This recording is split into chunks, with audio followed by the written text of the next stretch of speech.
You're listening to the Overcast. Sunshine on a cloudy day. Part of the Oversoul Gaming channel.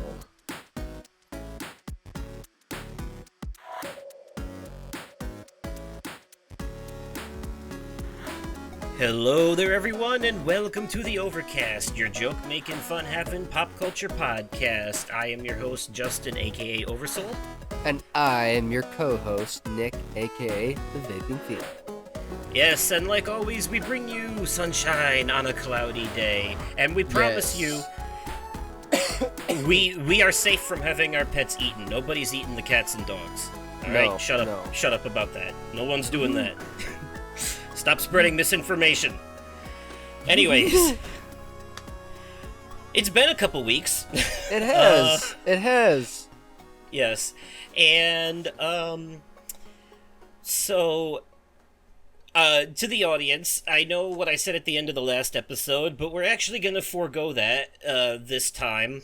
So this episode is actually just going to be a full-on Life Updates Media Corner, no topic episode, but it's going to be an extended Media Corner where we're going to have we both have a long list of things that we've checked out in between, over the past couple weeks, and neither one of us knows 100% everything that's on the other person's list. We've been keeping it close to our chest, because how we're going to do this is we're going to go back and forth on our lists and talk about each of the things. But if there's something that's on both of our lists that one of us brings up, we'll go ahead and piggyback off that for both of us, and then we'll just scratch it off both lists and move on to the next thing. So that's how we'll do that.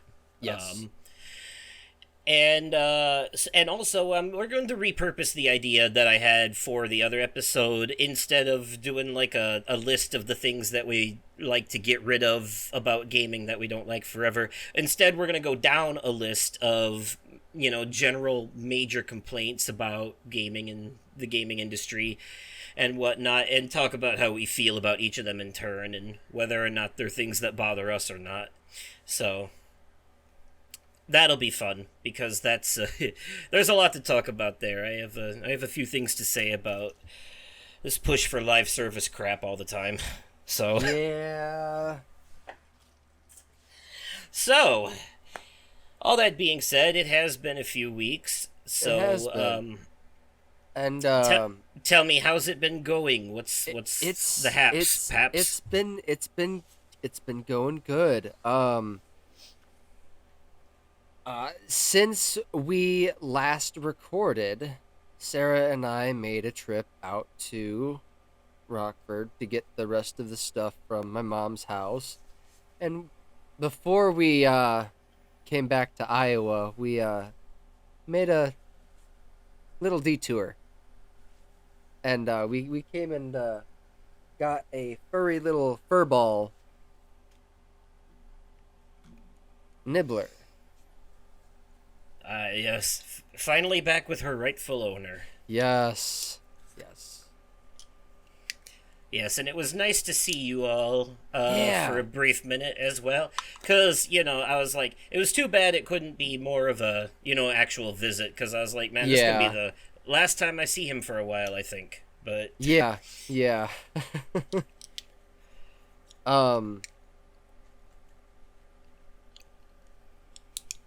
no, it's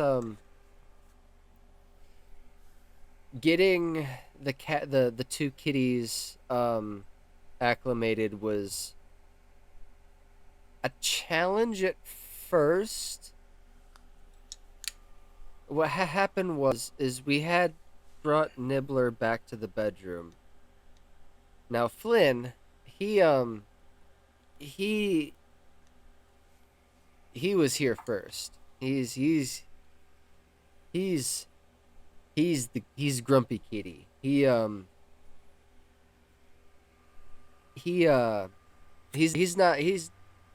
doesn't particularly care for other cats. So acclimating them through a closed door for the first week was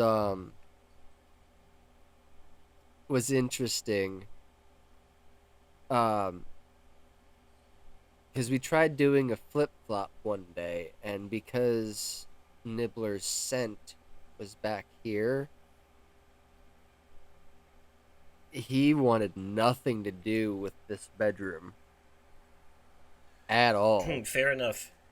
Like he even just the sound of her, and he would start hissing.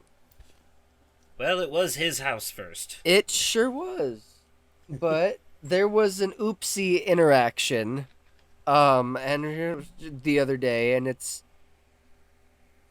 thankfully it had been long enough that Nibbler was back in the bedroom. But there was an oopsie interaction. The bedroom door was kind of cracked a little, and Nibbler got out into the bathroom, and I heard Flynn hissing down the hallway, and I'm like, oh shit. And the last couple of days, they've been roaming the apartment. They didn't tear each other apart. They didn't tear the apartment apart. It's a good thing at least one of them's fixed, so that your oopsie interaction is just a hiss and run. Because Right. the I had an oopsie interaction one time and ended up with a litter of 7 kittens. So. Yeah. Yeah. No. Thankfully Flynn is Nibbler fixed. being one of them. Yeah. True. Yeah. You're not wrong. Nibbler is a tiny tot, but she's I think she got a little bit bigger since I had to watch her for you. Yeah, I've noticed just a little bit. But we Sarah and I went to go see a movie last night. I will not say what it is because I'm saving that for my media corner. Yes. Oh, you already know what it is. Yes. Oh man. Oh, I'm so excited to talk about this one. Um so tomorrow uh the Wells Fargo Arena in downtown Des Moines is hosting an NHL game. It will be the new Utah hockey team, the Utah Hockey Club, versus the St. Louis Blues. And I will be wearing my Blackhawks jersey because fuck St. Louis. Blues knocked the Blackhawks out of the playoffs far too many fucking times for me to even give two shreds of a shit about them. So I will be rooting for the Utah team for sure.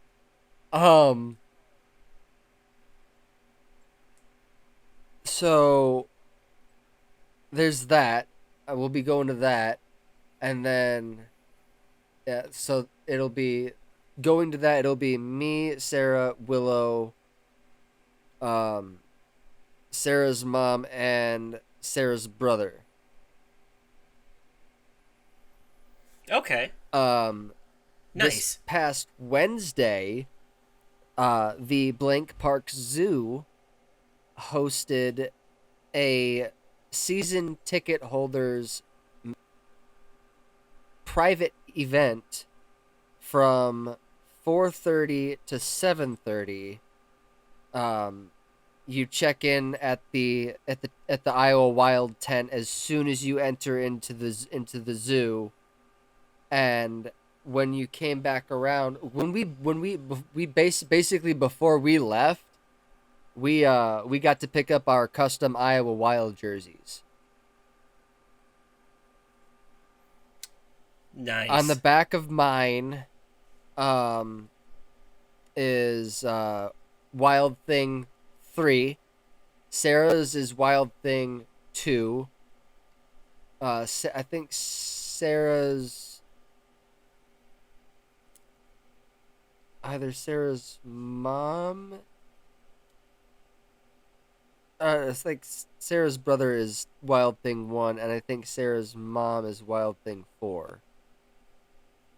But we all got like matching, like just wild thing. Yeah, thing 1, thing 2, thing 3, thing 4.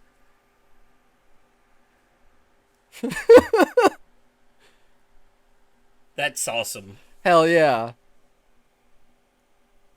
Um, but they did you could scan a QR code. And they had this scavenger hunt that you could do because all of the some of the signs around the zoo had the answers on them. So we got all the right answers. But only Sarah was picked as a winner.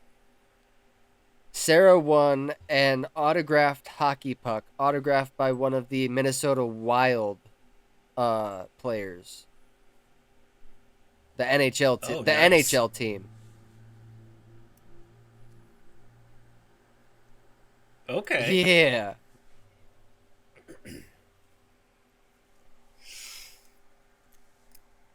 but yeah, So, what else has did you ever finish Inside Out 2? I bet I was meaning to yes, I ask you did. before. Yes, I did. Oh, it was Okay. so good. I loved it. It Okay.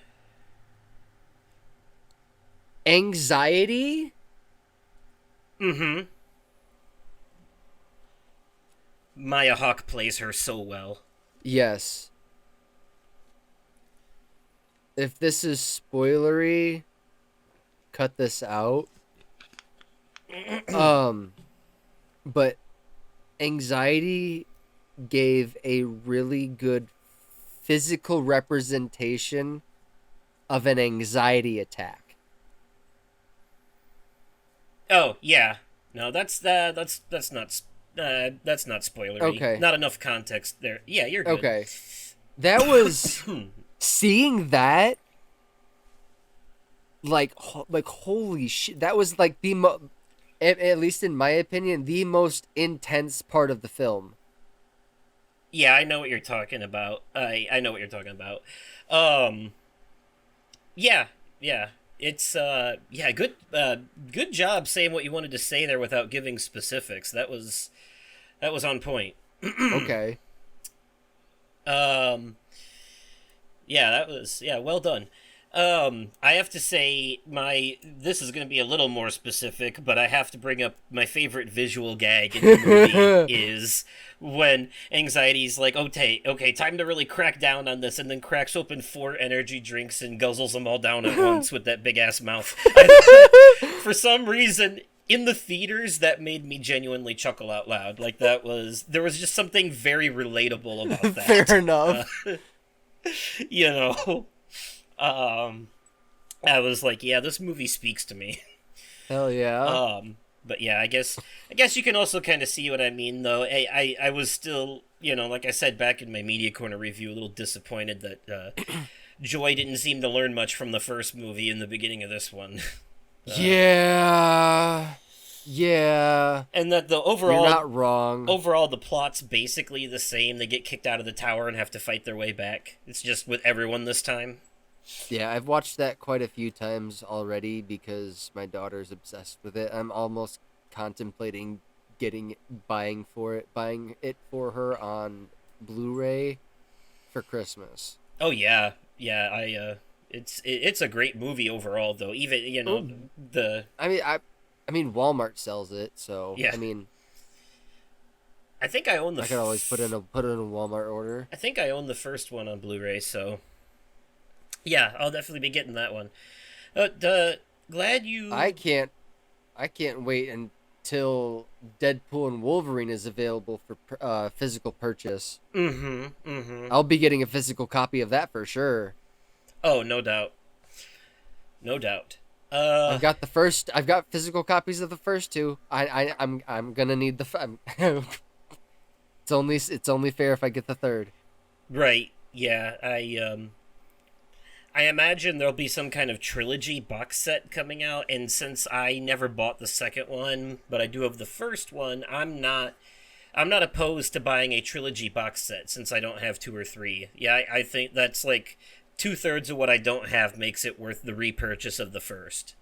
You know, Yeah, that's fair. in Yeah. a bundle pack. It's kind of like there's a new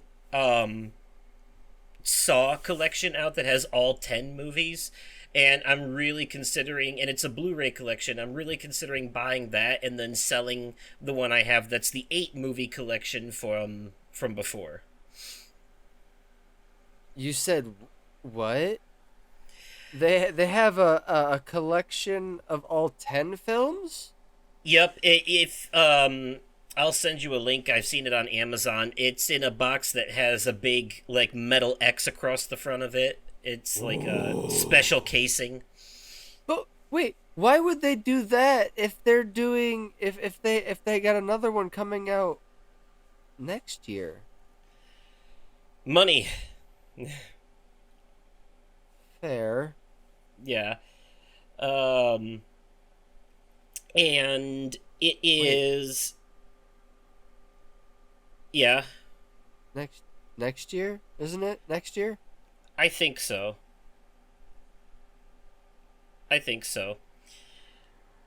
Um yeah, so yeah, it says Saw 10 film collection on it, and it's in a big case. It's got the X is made out of a bunch of rustic shit thrown together. Like there's a gear and saw blade on one end, gear in the middle, and it says 20th anniversary edition in the thing. Ooh. It's a big old box set. It says it comes with Man. four art cards too.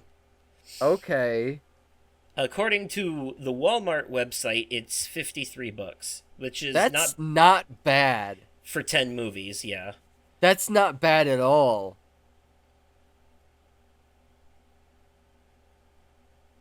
yeah. Okay. It's $53.99 on Target's website as well. So That's not bad. All things considered. and That's not bad at all. on Amazon, it's gone down in price. It was $80 when it came out. It's down to 53 now. Okay. Is is what's happening there. So, Okay. but yeah, it's on my list of things to get eventually. Um, along with I want to get. I've seen Walmart has these collections of, and they're on Amazon too, of Cartoon Network shows from back in the day. I want to get the Courage the Cowardly Dog and Ed, Ed and Eddie ones. Those are on my Nice. list. Um, Speaking of, so we all know Chester Bennington was in Saw the final chapter. What was supposed to be the final chapter. yeah, just like the Final Destination, Yes. and then five came. You know what?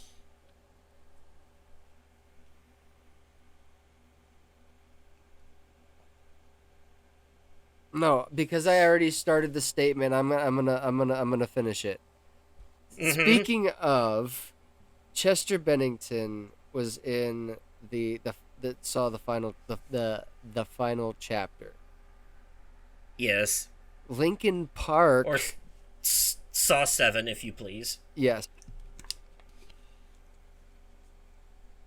Lincoln Park recently reunited with a new singer by the name, is it Emily Armstrong?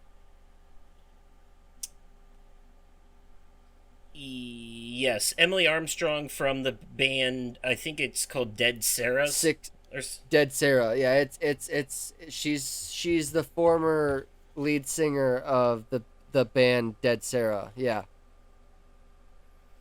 Which I've never heard of them, so this and recently I read an article that basically Chester's mom was told by one of the other the she was told by the band that they would let her and the family know if they decided to move on and reunite with someone new, and apparently they didn't, and the family is very upset by this. So Lincoln Park is getting a lot of backlash for it. Yeah. I personally love their new song, The Emptiness Machine. Fucking yes, please. I can't wait to hear the full album in November.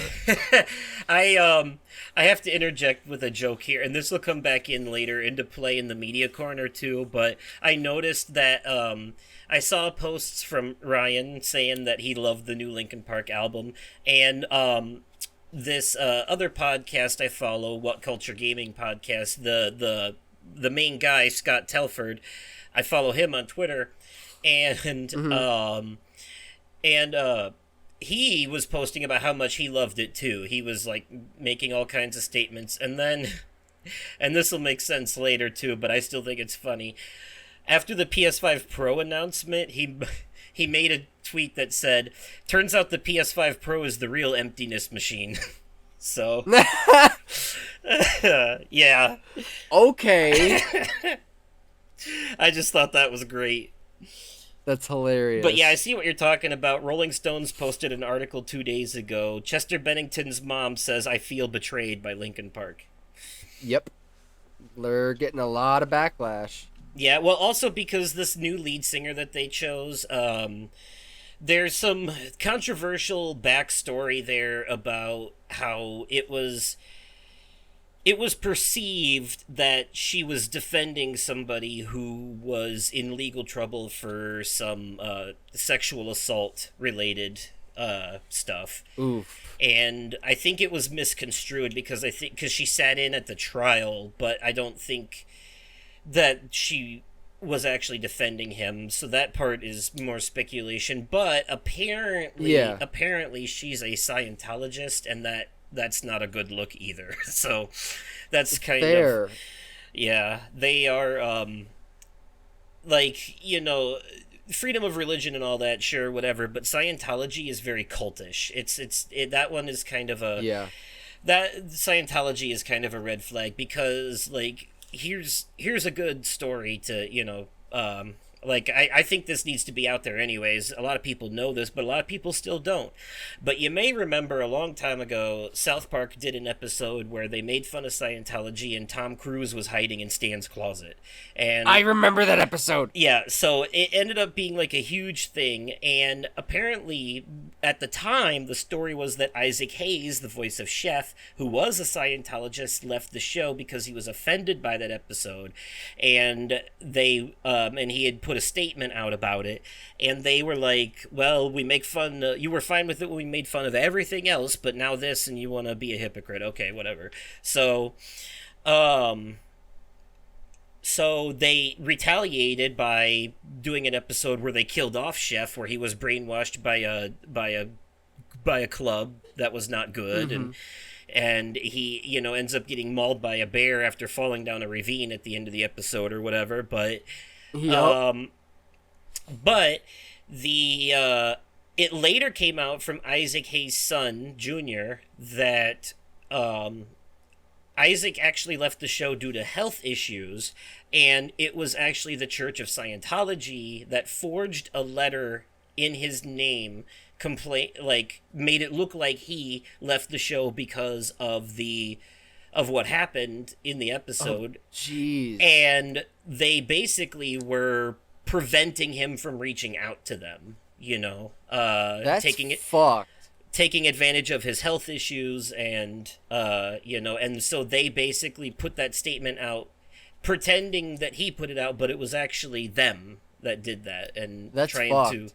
screw their relationship. So yeah, it was, yeah, Scientology is not good. um you No, know I would uh say not. so that being said, though, if you can separate the art and the artist, then yeah, their new album is fantastic. Yes, um the who's behind it doesn't take away from the quality of it. It just exactly. yeah. So So what's but going on with you? is that all you had? Yeah. Okay. Okay. Well, I guess I should ask real quick how's work. It's pretty much the same. It's pretty much the same. I ran into this customer who initially he was asking me where something was, and I'm like, then he gets on and it goes on about talking about like all of the different, and mind you, this is an older gentleman talking about all of the different like conventions that he's been to, and he's been to all of the like the Walking Dead con. He's the only person he can think of that has made a zombie Carl and has gotten compliments at different Comic Cons for it. Oh, nice. Yeah. Coral! Why, Coral? Yeah. Oh, man. Okay. Uh, Well, as for me, since the last recording, I had a birthday, so I'm yes, you 35 did. now, Yes, you and did. that's a thing. It was Sky's birthday exactly 2 days after mine. Nice. I think she's like a year and 2 days older than me. Okay. Um, and we spent some time online together chatting, and we watched some movies and stuff. Actually rewatched an old favorite of both of ours, Repo the Genetic Opera. Oh, Um, nice. That's a good one. yeah, it'd been a while since I'd seen it, honestly, and it was like watching it for the first time again in some parts. Nice. Um, yeah, and then we also watched Death on the Nile, which uh, I don't know. I don't. That's not. I'm not giving that one a media corner entry because it's such a murder mystery movie that there's pretty much nothing I can say that wouldn't be giving too much away about that movie. You Okay. know, it's just it's a sequel to Murder on the Orient Express. It's part of the same series of stories with the same detective Hercule Poirot or whatever, Mm-hmm. and it's got its like eye-catching, like the first movie had I think the first movie had Johnny Depp and I think Chris Hemsworth was in it, um or either one of the Chris's or Channing Tatum, I can't remember exactly who, but this one had Gal Gadot and Russell Brand and a few other faces. So Okay. uh but yeah, it's basically that movie was about it was a murder mystery on a train. This one's a murder mystery on a boat on the Nile. It's a Okay. similar thing. It's similar setup. Traveling on a vehicle, someone gets killed, and the rest of the movie is about this super smart detective trying to piece it all together. And like you're along for the ride. You're it's a mystery to you too. And it's kind of like fun if you can figure it out. It's like the movie version of Clue, quite frankly. Okay. Even though there is a movie version of Clue, Yeah. but you know what I mean. It's Yeah. like Agatha Christie novels. Yeah. Like that. Remember that Family Guy episode, and then there were fewer. Yep. It's kind of Mm-hmm. it's that kind of setup. That Okay. very similar type. Yeah. Makes So sense. actually, anyone who likes murder mysteries, if you've never seen them, I highly recommend Murder on the Orient Express and Death on the Nile. And then there's the two Adam Sandler Netflix films, Murder Mystery and Murder Mystery 2, starring Adam Sandler and Jennifer Aniston. He was also in a mystery thriller movie called Uncut Gems. I think it was called Uncut Gems or Yeah. Sacred Gems or some. Uncut Yeah, Gems. yeah. Okay. Yes. So yeah, we did that, and outside of that, I haven't been doing a whole lot. Um, just briefly, I'll list off some of the things that I've been dabbling in that won't be media corner entries because I'm either not far enough to I'm basically not far enough. But I decided I wanted to rewatch, or I wanted to finally watch all the Star Wars things that I haven't seen, but I decided the best way to go about this would be to just watch the entire franchise again from beginning to end. All the stuff I haven't seen, but I'm doing it in chronological order because there's a playlist on Disney Plus in the Star Wars section called Star Wars in Timeline Order or something like that. And it's Really? all the shows and movies listed in chronological order, the order they happened. So, um, Okay. Yeah, so I have Huh. quite a few things there I have that are on my list to watch because I've seen all the numbered movies. I've seen Obi-Wan, I've seen Mandalorian, I've seen Boba Fett. I have not yet seen Ahsoka, Bad Batch. I've seen some of the Clone Wars, but not all of the Clone Wars. I haven't seen Rebels. I haven't seen Andor. I haven't seen the movies Rogue One or Solo. Um, I was gonna say so you've got a boatload of shit to yes, watch. but I think it's about time I finally did. I think I owe it to this franchise to finally sit down and do this. And believe it or not, the very first thing chronologically is actually the newest thing they put out, The Acolyte. And so I started there. It comes 100 years before The Phantom Menace, which is episode one. Yeah. Really? And so it's during the time of the High Republic when Jedi are still flourishing. And there's a Huh. lot of Jedi in this movie, but also there's a coven of witches that uses the Force to do magic. And this Okay. it's speaking of murder mysteries, this show is that there's a witch who has a twin sister who is going around murdering Jedi and framing her twin sister for it. And so that's the Okay. story that you're following here. And there's a lot of like it's a revenge plot, it's a murder mystery, it's got magic, it's got lightsabers. I'm into it. I don't understand what people were bitching about with this one. It's good, I think, so far. So, granted, I'm only like 4 episodes in, and there's like 8 episodes total. So, but Okay.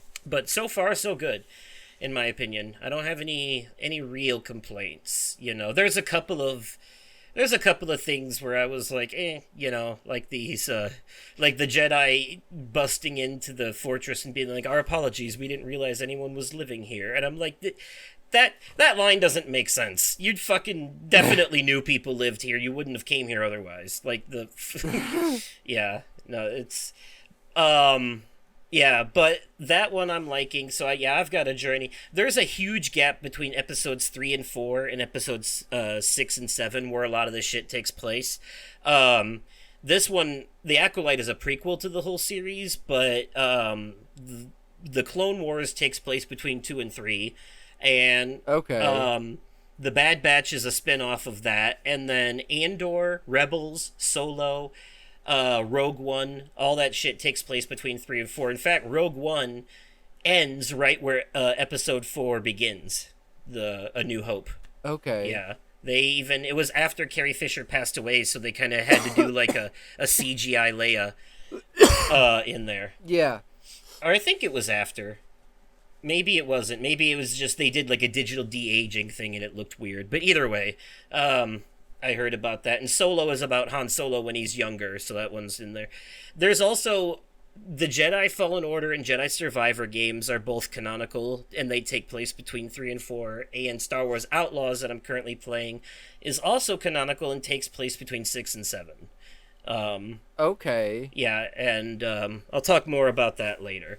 But uh, so yeah, and yeah, like Mando and Boba Fett and all that are between 6 and 7, and Ahsoka. And she's actually introduced in the Clone Wars as Anakin's Padawan, so that's kind of a big deal that she got her own show eventually.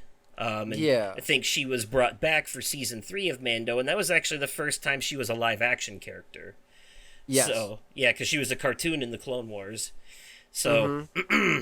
so yeah, there's a lot to watch, but I'm excited to actually finally get like the whole story. And I've heard really good things about some of the stuff I haven't seen, like Andor. And I like that it's not all Jedi's and space magic. Some of it's a peek at the more gritty things. Like Andor is following like the rebels as they're building up to the events of Rogue One and then the beginning of Star Wars 4.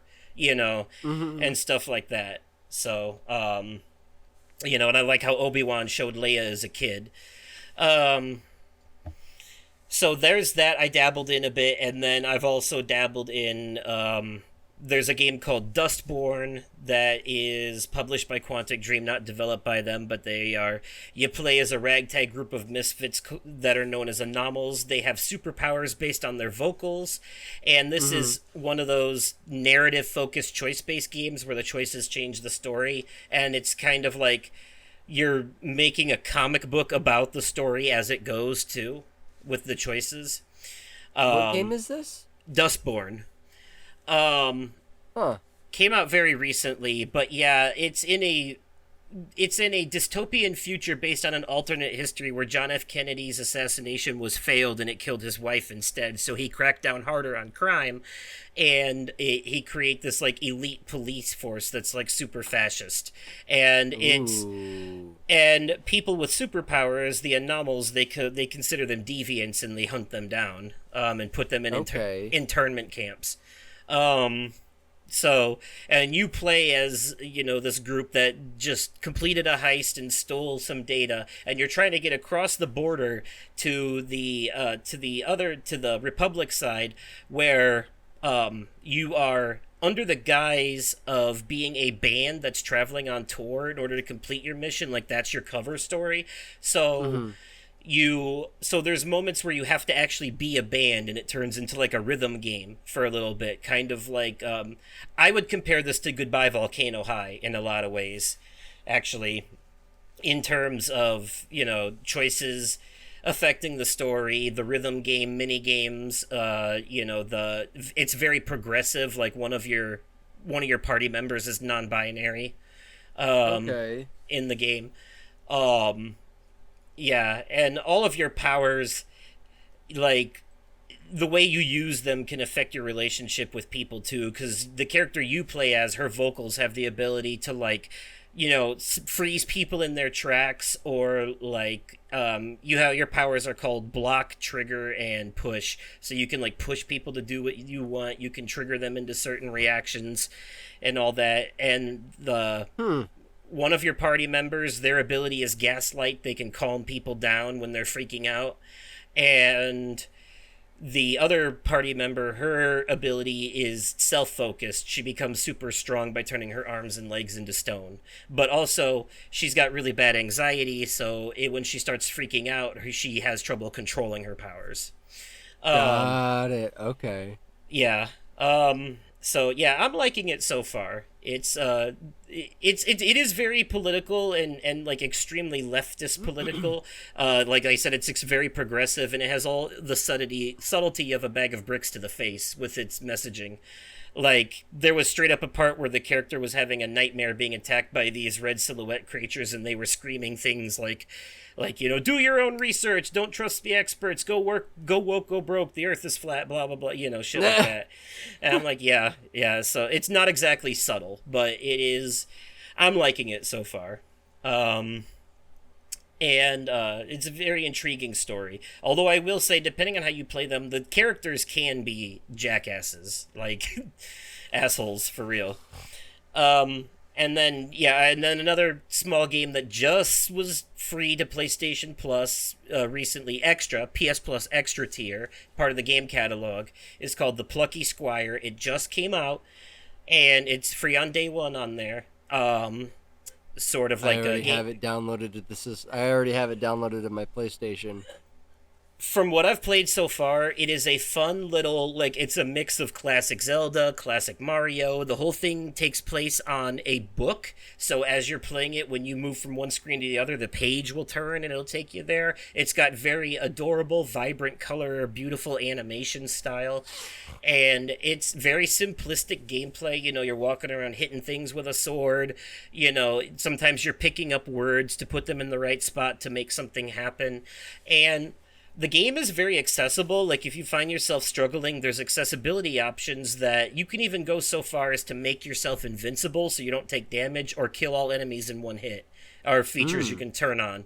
You know, so Okay. that, because this is a game that wants you to play it and it wants you to enjoy it, you know. And it's a very simple, like, classic adventure story of, oh, the evil wizard is doing bad things, so me and my friends are gonna, you know, chip chip hurroo and go on an adventure and, you know, take care of it, you know. You know, I've only played like maybe like a half, like 40 minutes to an hour of it, but I think this one's gonna be a standout indie this year. So I'm yeah, I was worried about my top 10 list this year, but the closer we get to the end of the year, the more shit comes out that's starting to look like it's going to make that list. So, Right. the beginning of the year is always kind of like, you know, there's some good and some bad, but then you get closer to September, October, November, and that's when all the good shit comes out all at once. Yup. All of it back to back. Uh-huh. Speaking of which, I found out recently that GameStop is doing retro again, so they're accepting trade-ins of old shit again, consoles and games, and selling them as well. I was So say they're going to be opening up retro locations. yeah, so when I found that out the other day, I actually took a bunch of old PS3 games and PS3, Wii U, and Xbox 360 games, and even a couple PS4 and Xbox One games that I was either never going to play again, or I have like a remastered version of them now, so I don't need them anymore. All that. There are a few I'm still like not willing to part with, but there were a couple where I was like, yeah, this one can go, this one can go. And I got a pretty penny out of it. I was surprised. I'll just say I got enough money in store credit that I put down a pre-order on and completely paid off, so it's ready to go. Super Mario Party Jamboree. Nice. Because I was definitely looking forward to that. And then I also, it's not paid off, but I put a pre-order down on Metaphor ReFantasio, because that's coming out in November, I want to say, and or no, next month actually, and it is the next game from the Persona developers. So, Okay. yeah, yeah. So, before that comes out, I also need to finish Persona 3 Reload and play the DLC that just came out for it. I'm a little behind on that. So I know I'm close to the end of the main game. I just gotta get there. So yeah, I got pre-orders down on both of those. I'm excited for Mario Party. I still have GameFly up because there are a bunch of other things right now. In my game lock on GameFly is the Silent Hill 2 remake, so I should be guaranteed that when it comes out.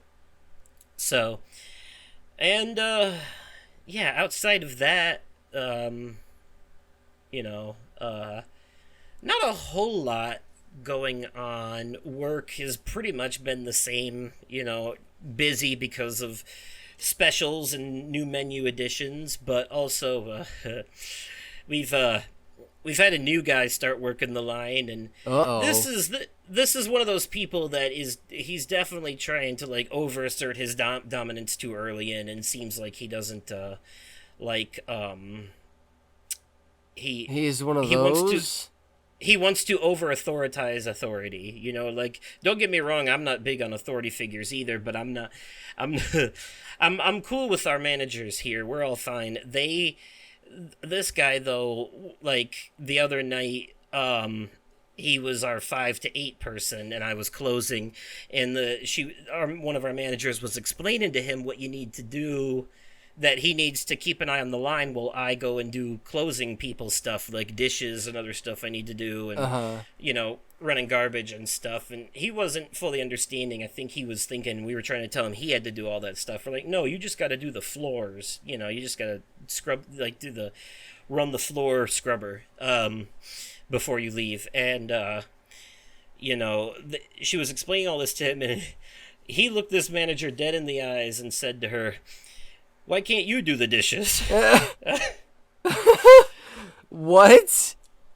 Yeah, it's not. Yeah, and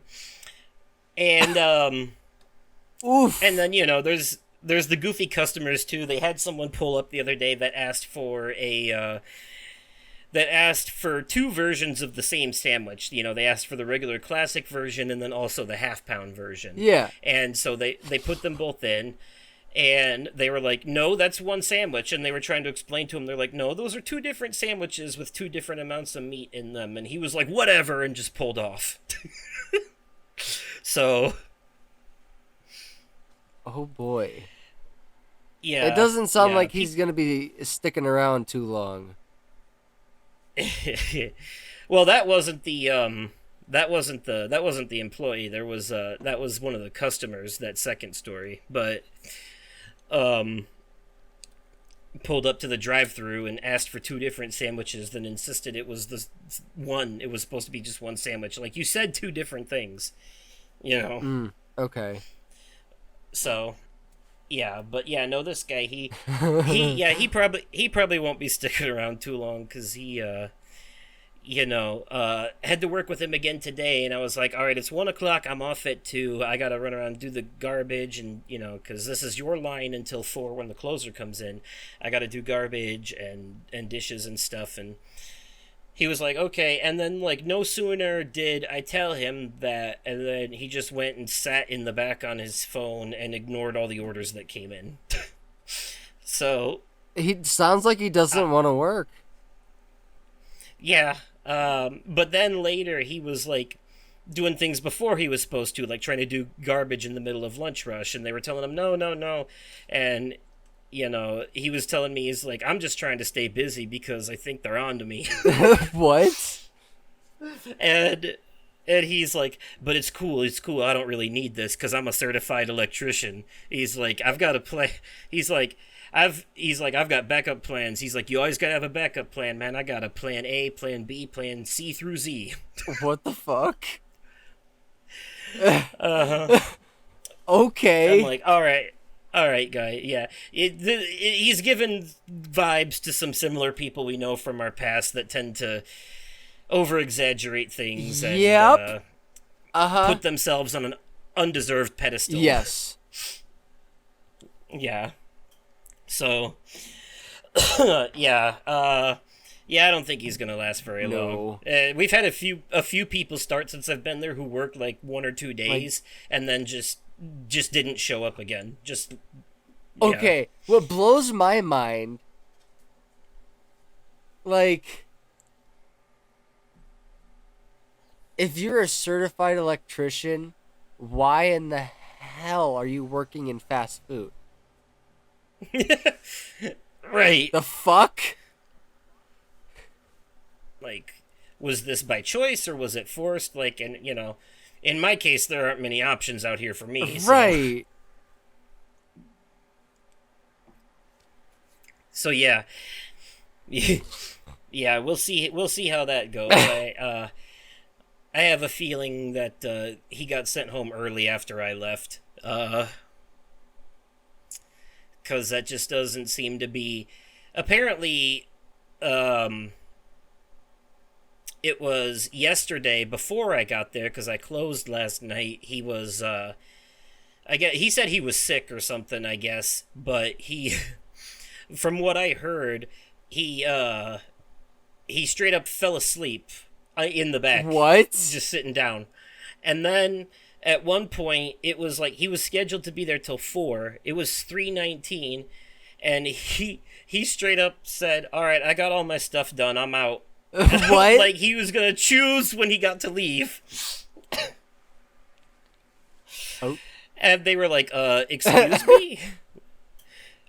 If we're going to have you leave early, it's because we told you to, not because you chose to. Right. Yeah, so I don't know.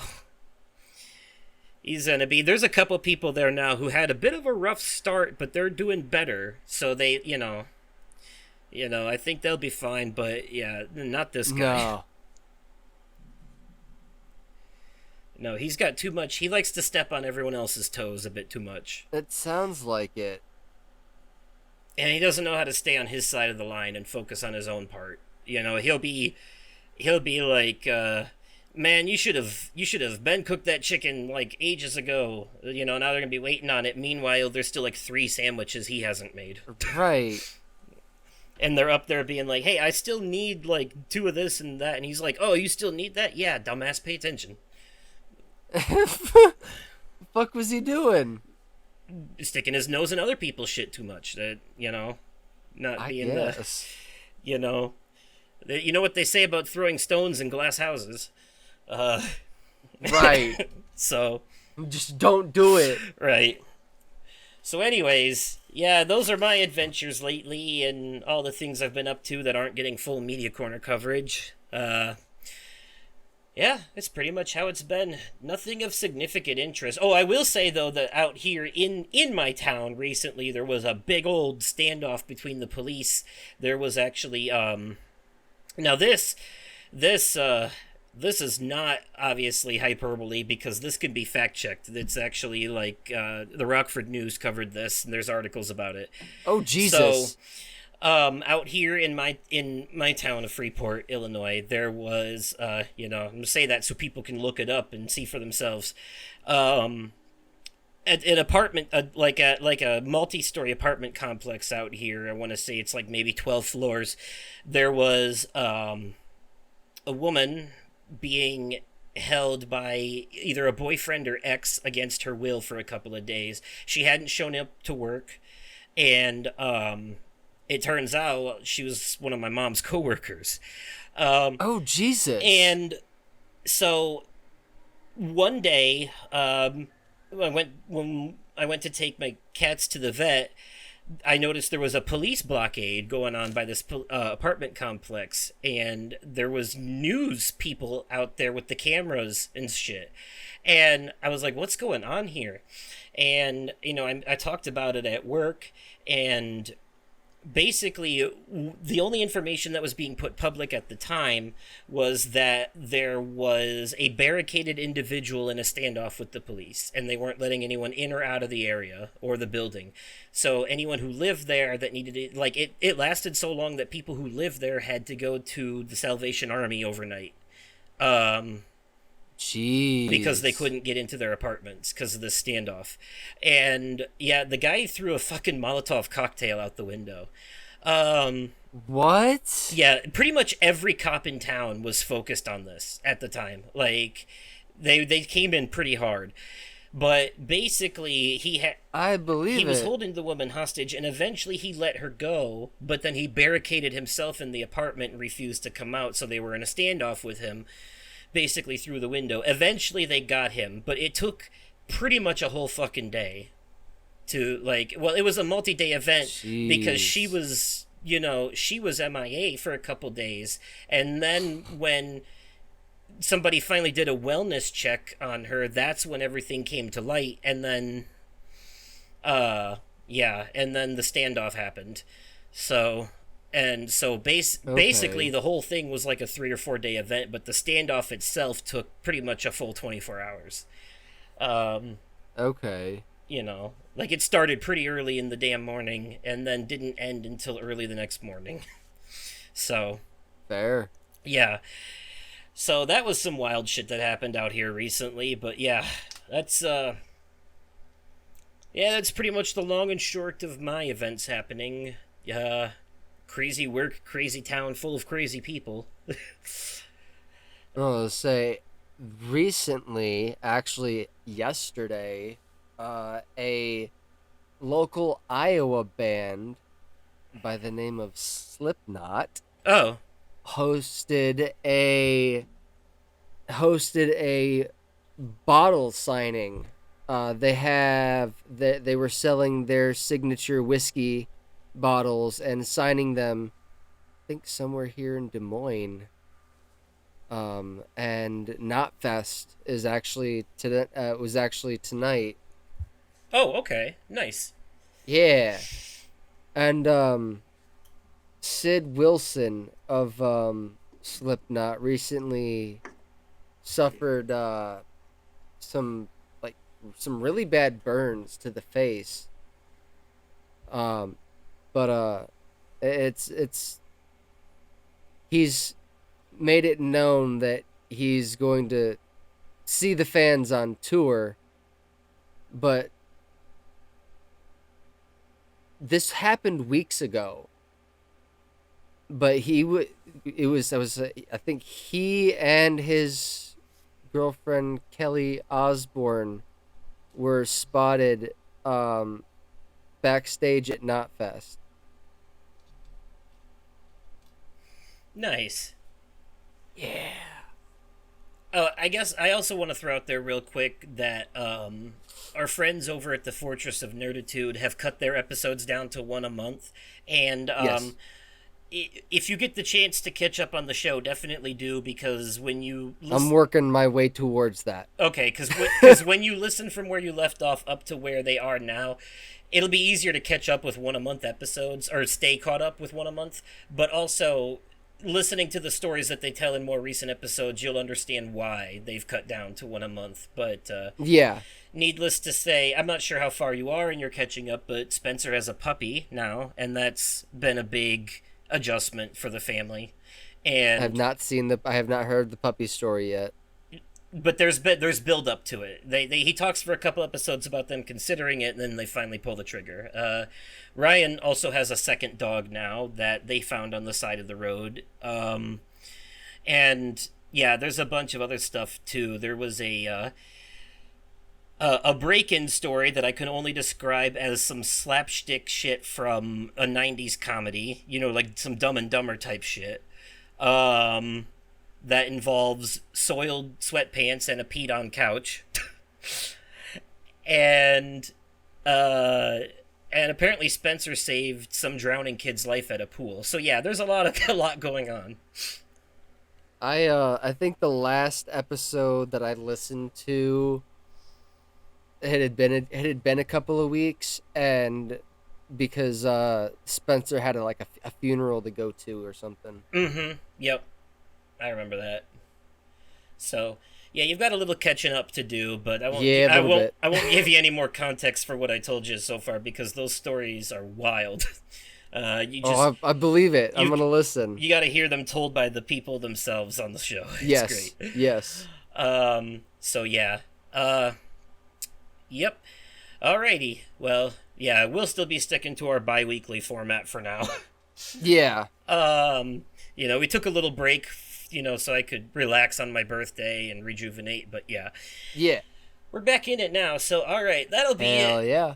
That'll be it for the longer than usual life updates, but deserved because it's been a few weeks. We figured it was It gonna be. has. So, Yeah. all right. Now we're gonna transition over into that media corner. Let's mosey on over. We are back, baby. We are fucking back. We're back. Yeah. Classic. We are back. We are back. All right, everybody, welcome to the media corner, the part of the show reserved for news, previews, recommendations, reviews, and I forgot the order I usually say that in, but yeah, don't worry, I'll get it next time. But as previously stated, this is a special media corner focused episode, so we've got more than 3 things each, but any overlap will count as a turn for both of us, and then we'll just move on to the next thing on the other person's list. So who wants to go first? well, you kicked off the life update, so I'm going to kick off the media corner, and All right. I'm gonna kick it off with something like positive. I'm gonna kick it off with something like super positive, flawless Okay. even. And I think this is gonna be an overlap for us because I'm talking about the new PS5 exclusive Astrobot. Yes. So a direct sequel to Astro's Playroom, actually. Yes.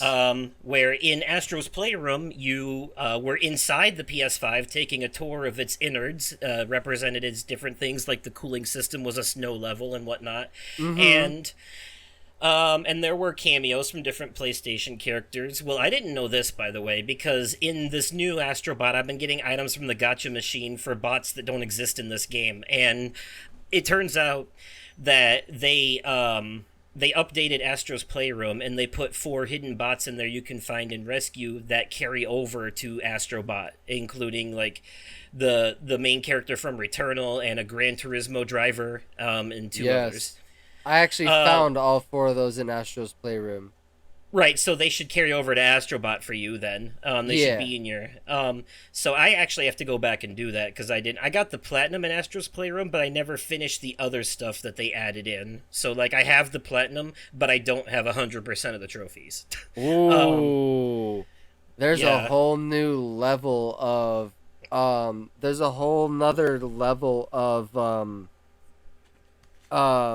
relics. Okay, wow.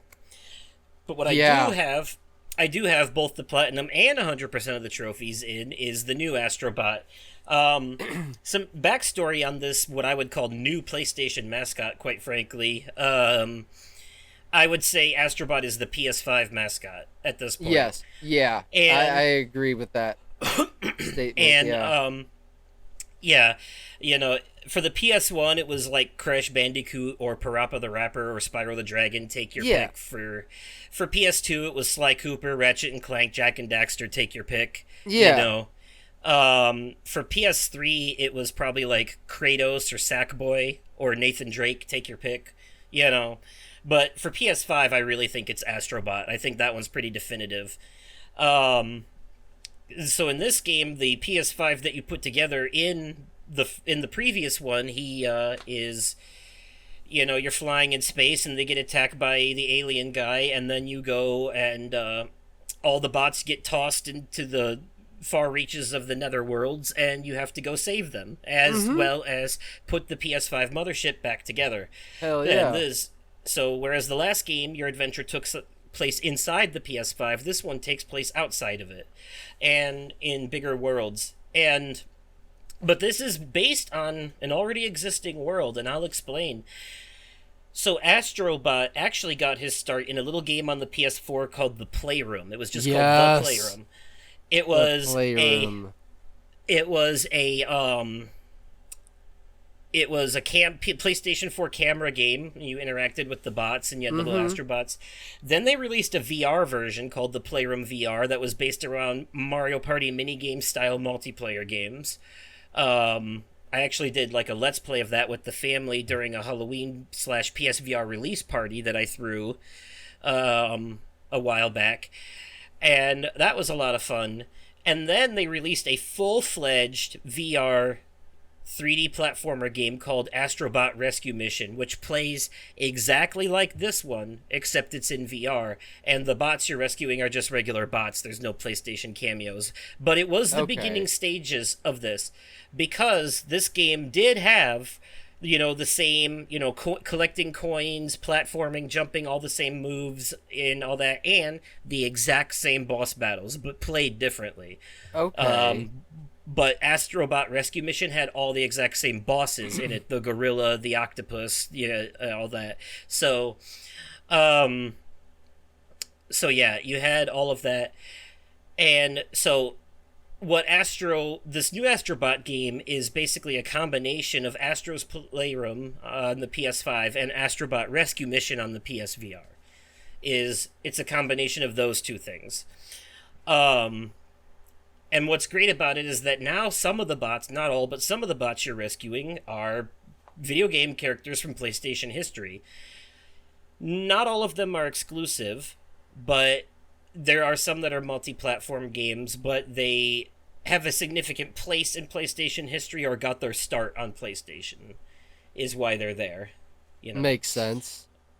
And there are some really obscure references here back to old PS1 games, because they said they wanted kids to play this and wonder what those were, look them up, and then try them if it was possible. Like, the main character from Legend of Dragoon is in here, and that game just so happens to be one of the PS1 games available on PS Plus Premium.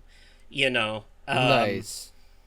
In a way, it basically is like a corporate synergy parade float of PlayStation mascots and a giant advertisement disguised as a Nintendo-style platformer game.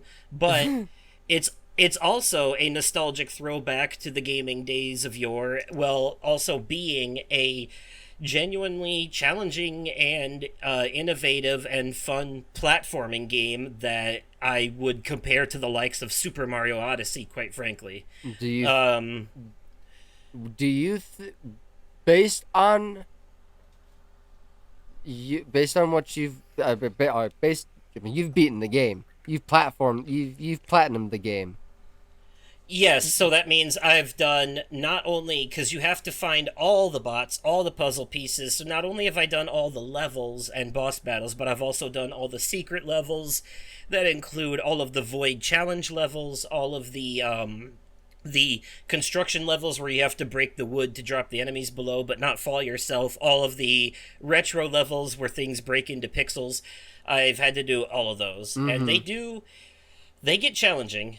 They do. And there were moments where I was like, man, I don't know if I'm actually going to be able to do this, but surprisingly enough, I persevered and I did it. Because it's not like Dark Souls hard. It's not like impossible or ridiculous. It's very if you've ever played like Crash Bandicoot back in the day, you know what you're getting yourself into here. You die in one hit and you have to memorize patterns and Yep. get past shit. Mm-hmm. Yeah. It's that kind of thing. Do, And go ahead. do you think this is Game of the Year material? Yes. Yeah, it is.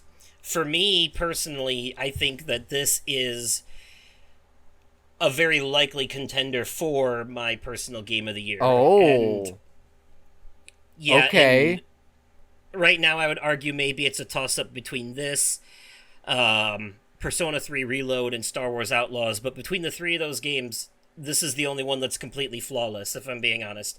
I couldn't find a single thing wrong with this game. Any frustrations I had with it were due to my own lack of skill, not any tedious or cheap bullshit on the game's end itself. It's actually designed very, very well.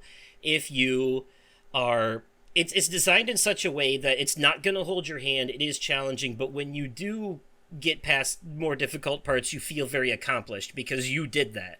It was due to your own, because there are levels in here that are going to put your skills to the test, very based on speed, precision, and timing. And there are some challenge levels that took me multiple tries, but it was just in any other game, that amount of frustration would cause me to give up on those challenge levels and say I'm not doing that. I'll just worry about the main story. But something about this game made me, just the way it's made, it scratches a particular itch in the brain that makes you feel like you have to do everything, that you have to find all those bots, that you have to find all the bots and puzzle pieces, because it feels incomplete if you don't. Yep. And they hide game character bots behind those challenge levels, which makes it even more incentive to do them. Yep. Because you want those video game characters in there. And I also, I got you only need 150 items from the gacha machine for the trophies. I still got enough coins to get all the gacha items because I just wanted to empty the thing out. There's 169 items in there in total. So and each one cost 100 coins, but there's so many levels, you build up coins so fast it doesn't matter. Yeah. Pretty much. Yeah, I love the way the game is designed. I do love that during boss battles, though, they're challenging, but they're not unfair. During boss battles, they give you extra. You get 3 hits before you die, so it's more forgiving during the boss battles. Yeah. Which is good, because if they didn't do that, if boss battles were also one-hit death, then I would say this game was artificial difficulty. Then I would be mad about it.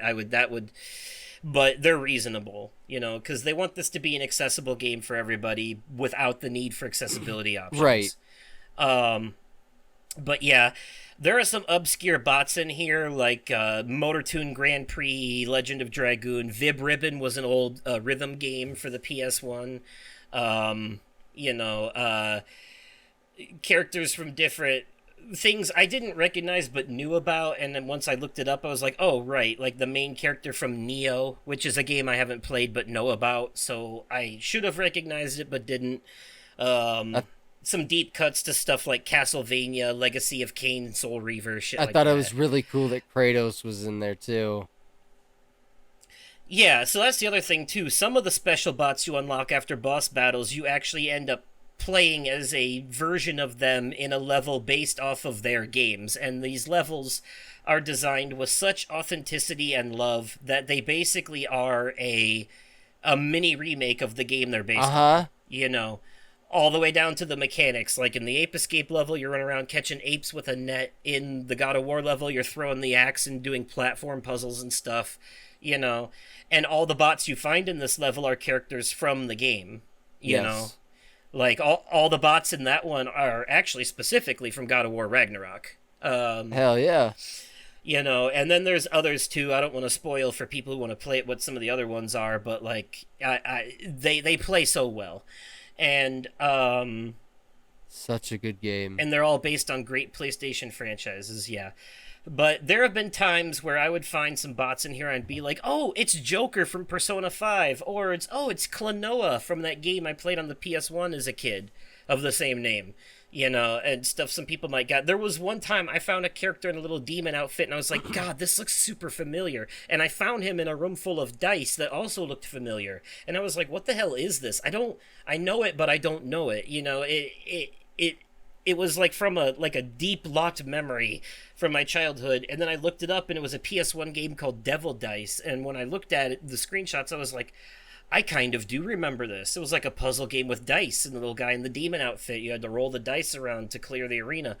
Yeah, and then obviously there's the obvious stuff too. They got Crash Bandicoot, Spyro, The Last of Us, God of War, Uncharted, Infamous, some Infamous representation in here, Killzone, a lot of popular PlayStation stuff, couple Yakuza characters in there. Unfortunately, no Square Enix characters, Final Fantasy or Kingdom Hearts, because Square Enix wouldn't let them do it. They wouldn't give them the rights. So, Man. it's unfortunate. But, yeah, also the soundtrack to this game is amazing if you take the time to really listen to it. I like how, in the aforementioned PlayStation-themed levels, the soundtrack is a Astrobot remix of the music from that game. Like in the God of War level, we talked about the music, if you really listen, is basically God of War music, but like redone in a more like upbeat, like electronic sound. And Yeah. like, if you really pay attention, you can hear Kratos say "boy" right before the beat drops. Like that's the beat drop signature in the song. They use "boy" as the beat drop, which is fucking brilliant, I think. Okay. Yeah.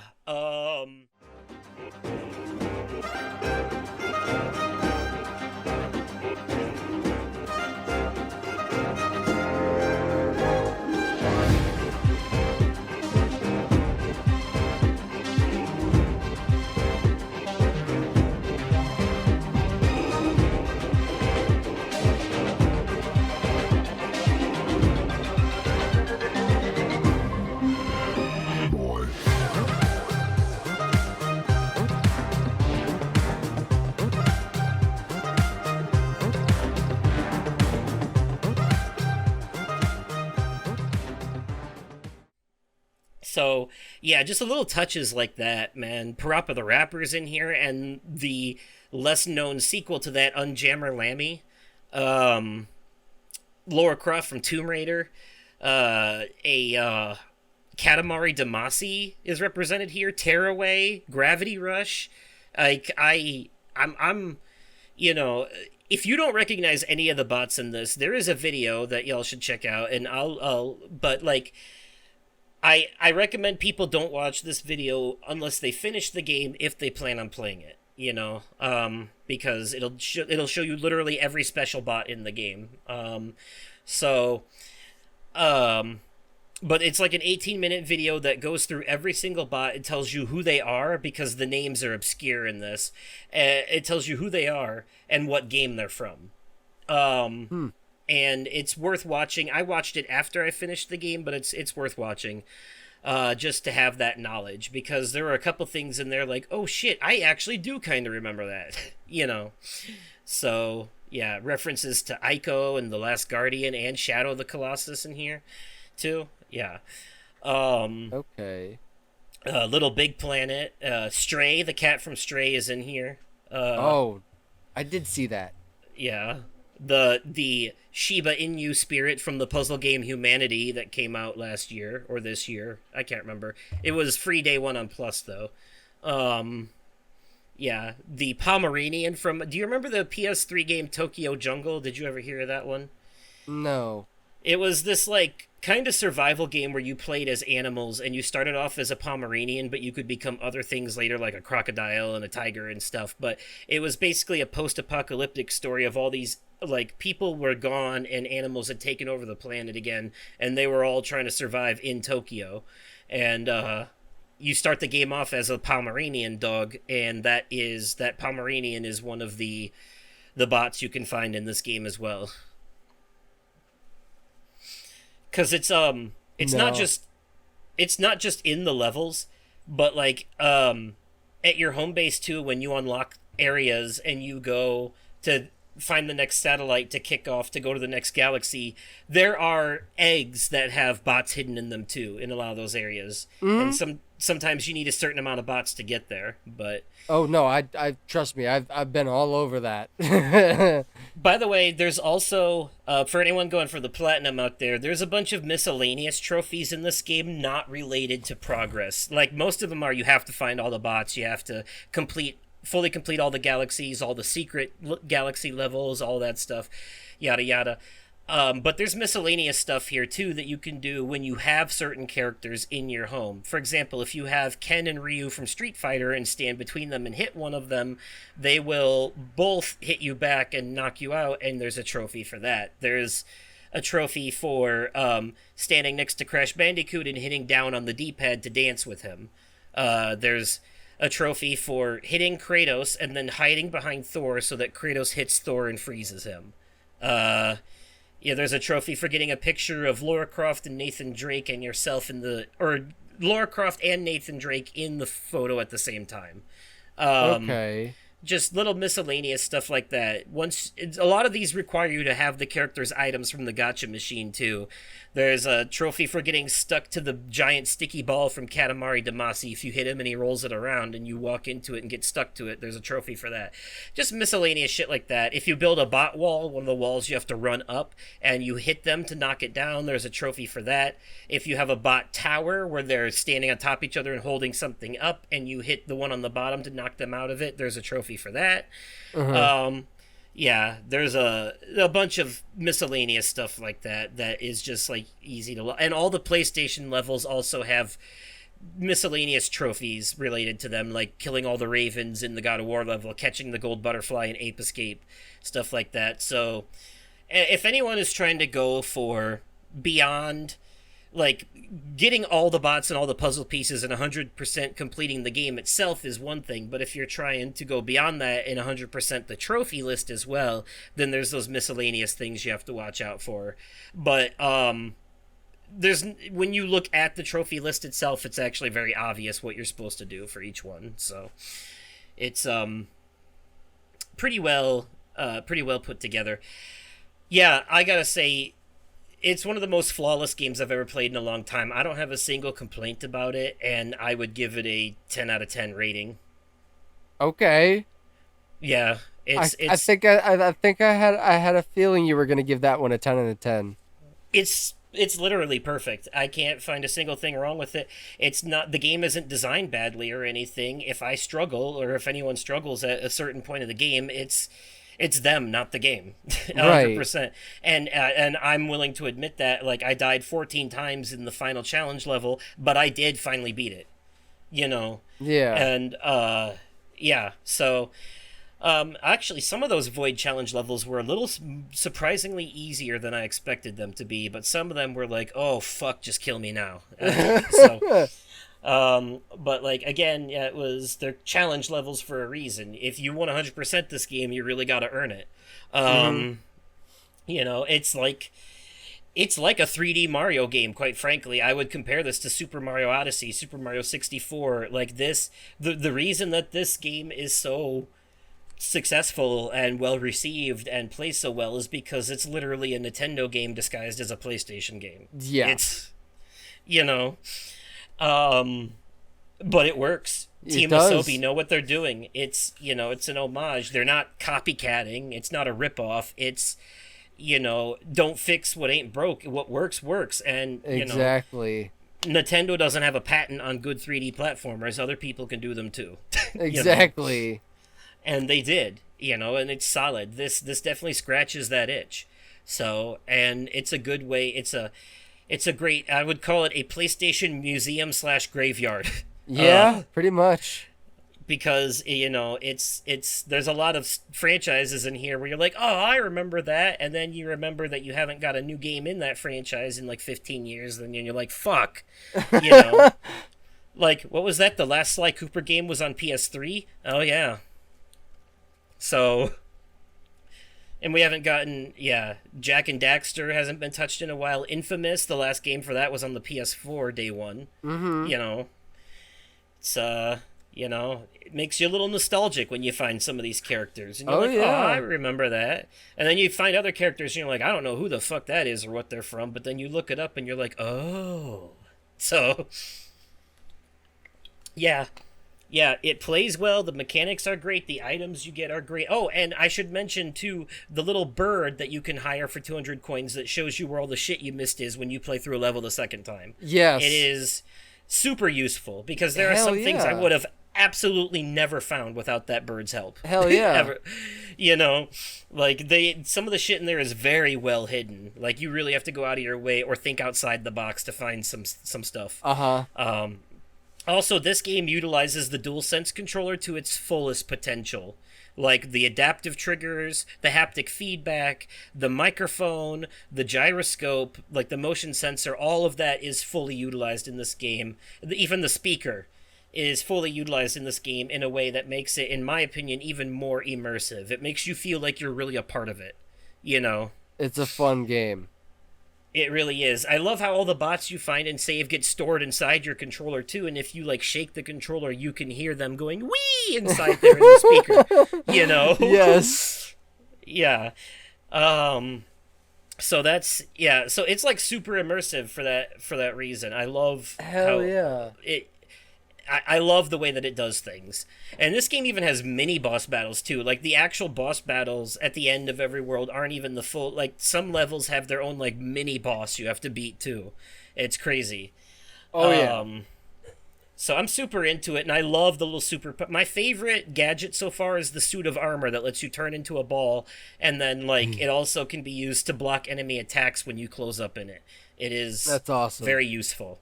Very good. So yeah. So since you've been playing this too, what would you rate it so far? So far? Yeah.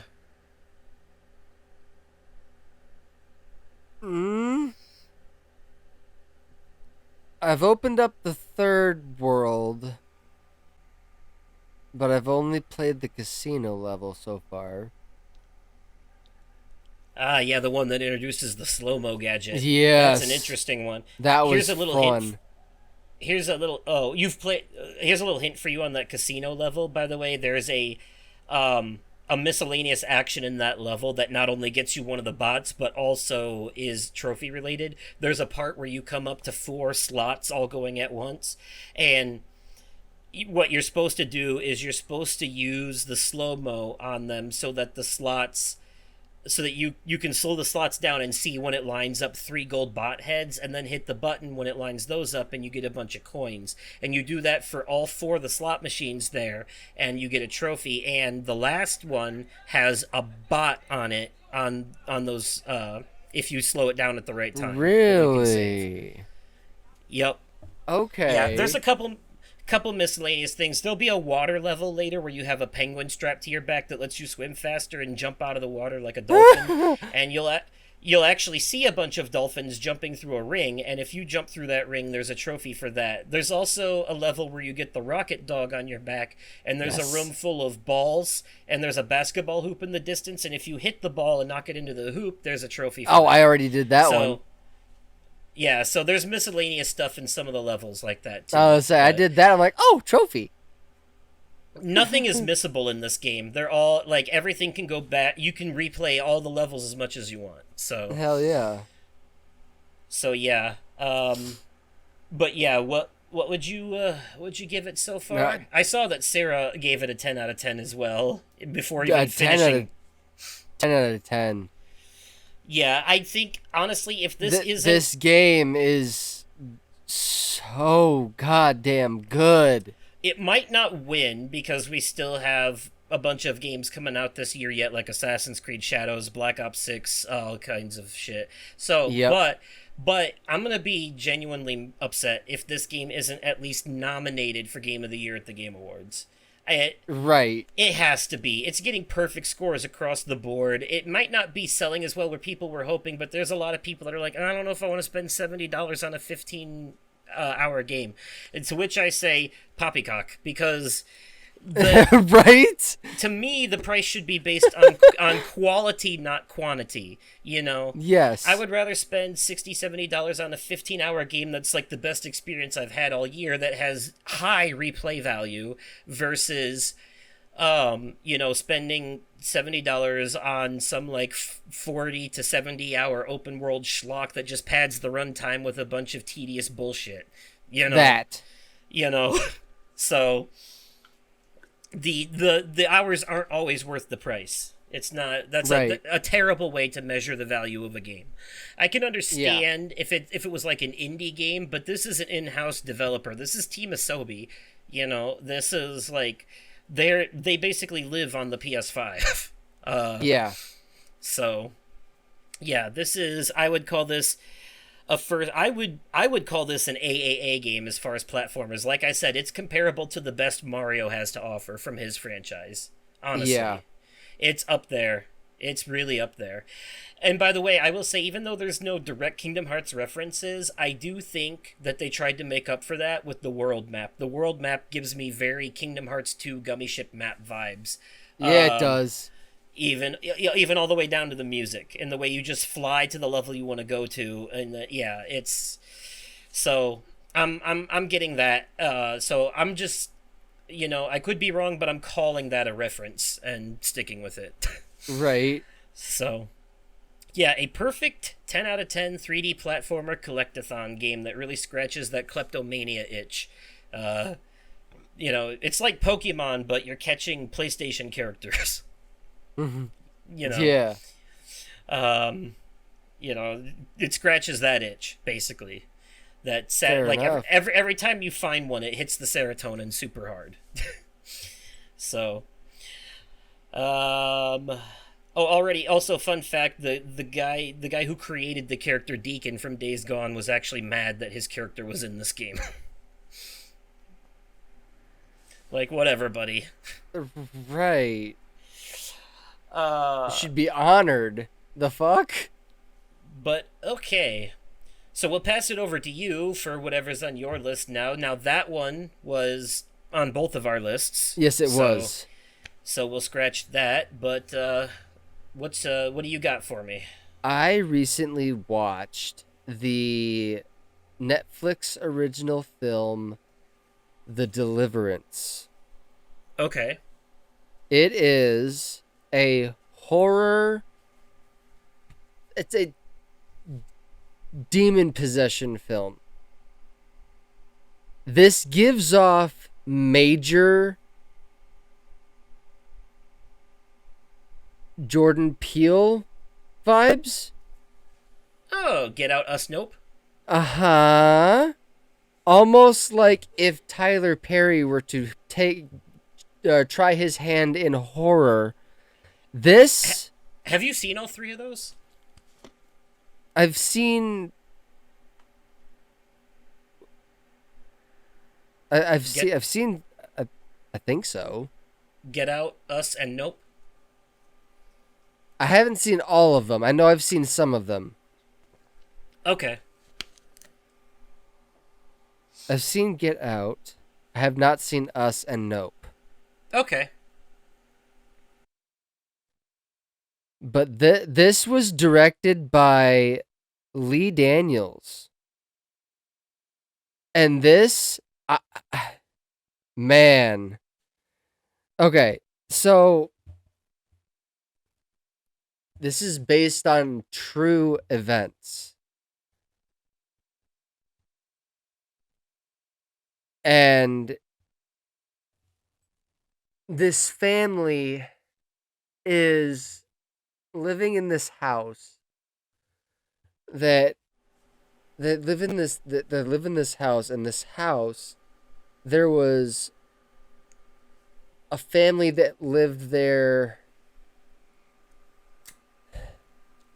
that I forget what happened. Something bad, we can presume. Yeah, something very bad. And the father of this family that is living in this house now is overseas serving his country. Okay. And the only reason the mother has custody of the children is because there is a DCFS worker overseeing the situation. The grandmother is played by Glenn Close. And holy shit, what a fucking performance. Wow, she's been around for a while, hasn't she, Glenn Close? She has. She was She's got to be Cruella de Vil. She was Cruella de Vil in the 101 and 102 Dalmatians films. Yeah, and that was like from my youth. She's got to be Glenn Close to kicking the bucket at this point. I'm like, Glenn Close was born in 1947. mm-hmm. Yeah. She's up there. She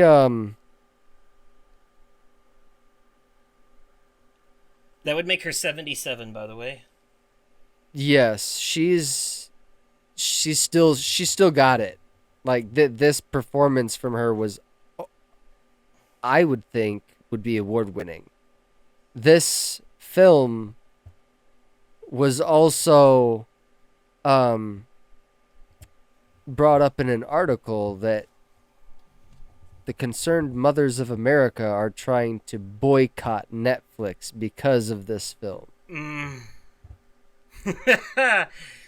This movie is so demonic. It's fucking scary, dude. Like, it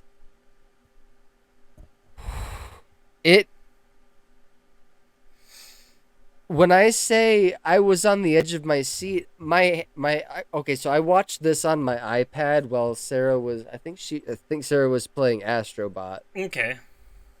But we were in the same room doing our own thing. Parallel And- play. Yeah. Since she's not into horror movies, Right. she did her own thing. I wanted to watch this for this. And oh my god, dude, like this, it was such a good fucking movie. Gave you the heebie-jeebies, huh? It did, and it had me on the edge of my seat the entire goddamn time. Yeah. It was so good. The Deliverance, it's called. The Deliverance, yes. Ooh. I'm glad you liked it, and I'll be doing this for like movies that I review and stuff too in the future, just to draw compare and contrast for how we feel subjectively versus overall. But it looks like this movie has a 5.1 out of 10 on IMDb and a 35% on Rotten Tomatoes. Yeah, I see that. But you know, it's hard to put any faith in those numbers anymore because so many people review bomb stuff for bad faith reasons, like the race or gender of the main character. So I can't take people seriously anymore when it comes to that shit. I liked this movie. I give it a 10 out of 10. Damn, okay. So I'd have to watch it for myself to know whether or not I can agree with that. I can't. Like, I don't just throw that out there for horror movies, bro. I can't agree or disagree with you or John Q. Public on this one without having seen it myself, so... But, okay. Man, it was a good movie. Alright. Well, this actually segues perfectly into what I'm going to talk about next, because I'm going to recommend a podcast that is based entirely around the concept of deciding whether or not movies with low review scores are actually good. And Oh? this podcast is called, and I think this is really going to appeal to you, like the whole concept here and all that. The podcast is called Bad Movies Rule. Okay. And it is hosted by this guy named James, and he goes through a cycling cast of different co-hosts but they include his friends Joe and two friends Ryan, and also sometimes their wives join in as well. There's Nicole and Brittany, I think. And it just depends on the movie. Every once in a while they have a special guest on. But basically what they do is they go through lists of movies that have either have a 5 or lower on, or I think it's either actually a 6 or lower on IMDb, or like less than a 60 or 50% on Rotten Tomatoes, and that can be user or critic scores.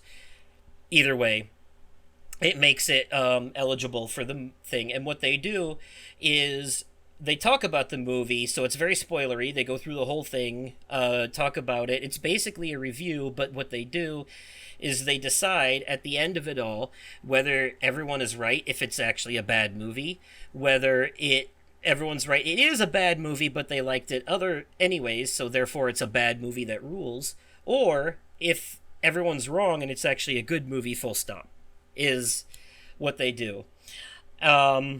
And I'm going to read their About Me directly from their website here, so you can get an idea. It says, because they actually have a background in filmmaking themselves and actually have a series on YouTube that they did a while back. They says, "We are a group of friends and filmmakers who started a sketch comedy group back in 2005 in Chicago. That eventually turned into a string of independent movies from 2006 to 2010.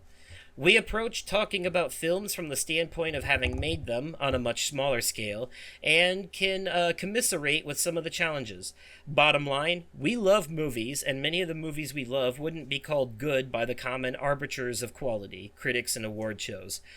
We've all gone on and started families, but this podcast became a way to get the band back together and bring in some new friends as well. We're a bunch of blue-collar folks that talk about all the movies that don't get enough love. We give out awards to each film and try to determine whether they are actually bad, or straight-up good.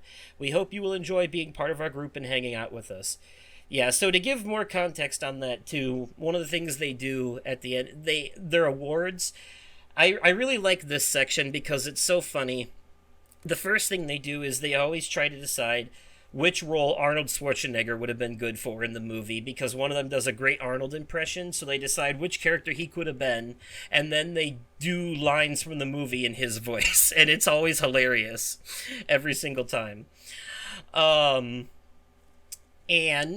they also give out the Will Patton Award for Intensity, basically where they decide who had the most intense performance in the movie. Then they give out the Steven Seagal Trash Can of Dirt Award for the worst performance in the movie. And Okay. yeah, and then they also they get their patrons involved. They have a Patreon, and they will read comments from their patrons on these same awards and whether they thought the movie was good or bad. And they'll sometimes even argue with them too. They'll be like, "Look, we love you for subscribing to us, but you're wrong." It's just stuff like that. I will say, they do, the blue collar thing, them mentioning that they're blue collar on their About Me definitely does stand out a little bit in some of their episodes, where they might make some slightly boomerish complaints about certain things, or might be a little too Tex Avery cartoon wolf towards certain female characters. But I can overlook some of that for the sake of the overall concept of basically, every once in a while they'll say something that gives me the ick or rubs me the wrong way, but overall I enjoy it. I mean, honestly, the same can be said about Small Town Murder, so Fair. So yeah, every once in a while they'll say something that's a little like but the overall, it's small potatoes compared to the overall quality of the show. I've really enjoyed it so far, and I want to give you a couple of examples of more notable movies that are actually like qualify for this show that they've done. They've done Star Wars Episode 1, The Phantom Menace. Okay. They've done the first Resident Evil movie, like the live action ones with Mila Jovovich. Okay. They've done the Ben Affleck Daredevil and Jennifer Garner Elektra movies. Okay. They did Batman vs Superman: Dawn of Justice. Oh, of course they did. They did Small Soldiers. Oh, awesome. They did Anaconda. Okay. They did Jason X, the one where he's in space. Yeah, they've done quite a few. Napoleon Dynamite. I've seen they've all covered. of these movies. Yeah. So my recommendation, they have a bunch of obscure shit in here that I've never even heard of too, but these are I'm listing some of the more notable ones, like more well-known ones. Yeah. Oh, Boondock Saints is actually the first one I listened to that they did. Nice. Yeah. So my recommendation for everyone who wants to get into this is actually not to start with the first episode, but actually to start with their Anaconda episode, because it might be one of the funniest ones they've ever done and a prime example of just like the top tier of their whole episode format, Oh yeah, they also have the Unsung Hero Award, like character that didn't get a lot of screen time but was like, like a really well done character, Okay.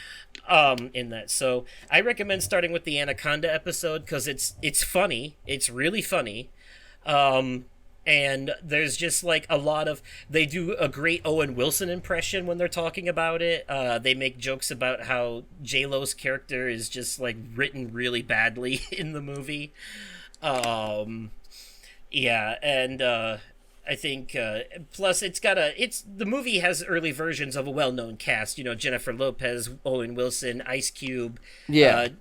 Danny Trejo is even in like the first 5 minutes, like the opening of the movie. Uh-huh.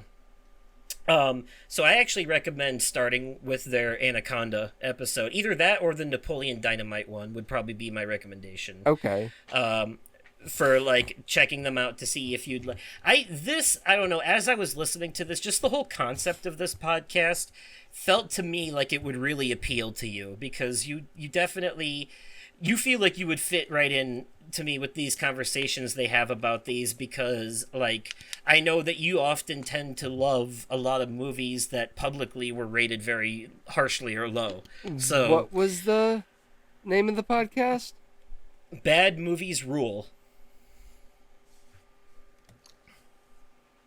So Bad that Movies is Rule. Yep. Found it.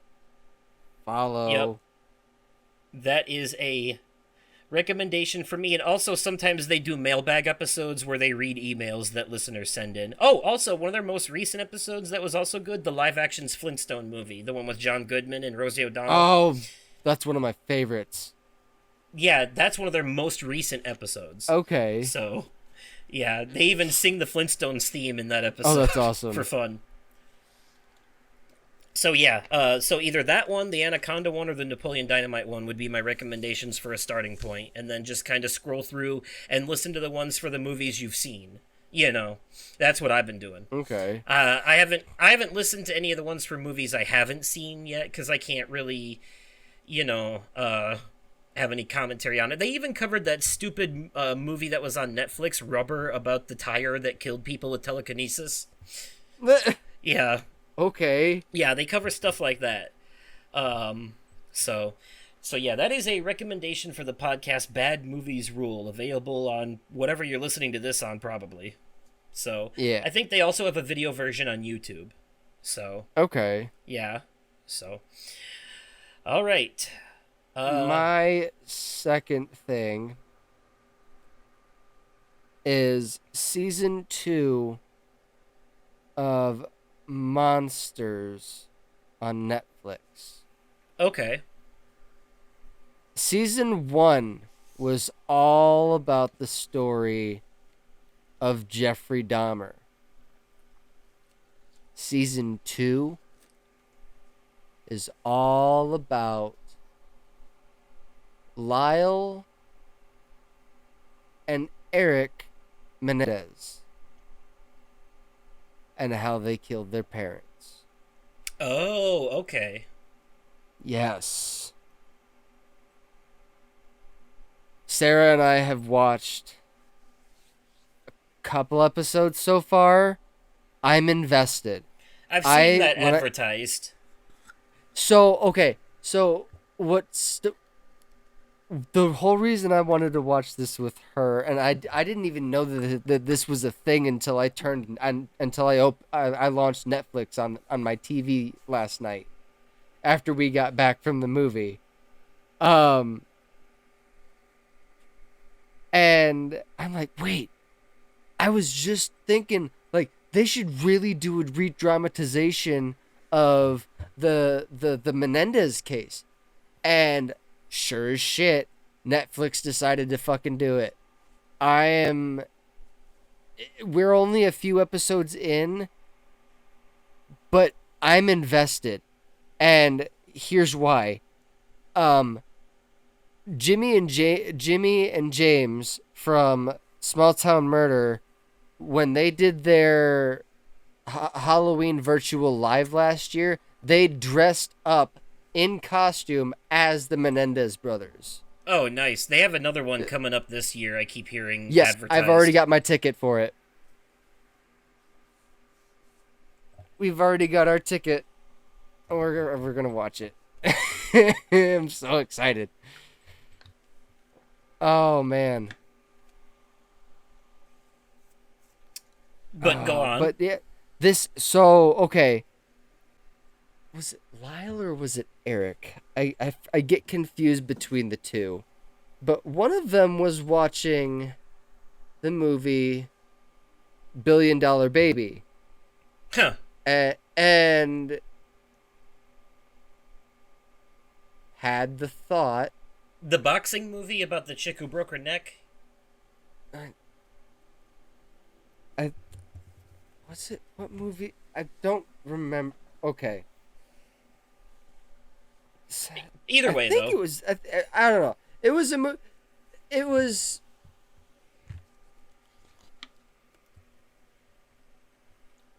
Their dad was a very powerful businessman and an abusive piece of shit. Mm-hmm.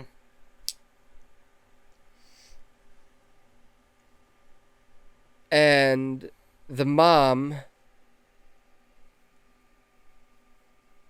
well, her biggest flaw was she was addicted to the dad and always wanting to please him.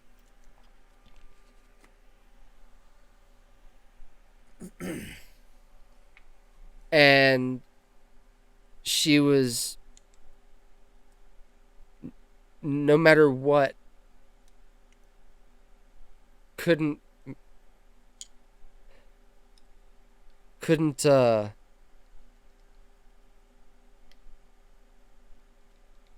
don't know, but basically she was always depressed, contemplating suicide. So when Lyle and Eric decided after watching this movie to decide that's when they watched this movie, that's when they decided that they were going to go through with it. Okay. That's what made them to decide to go out and buy guns and shoot their parents.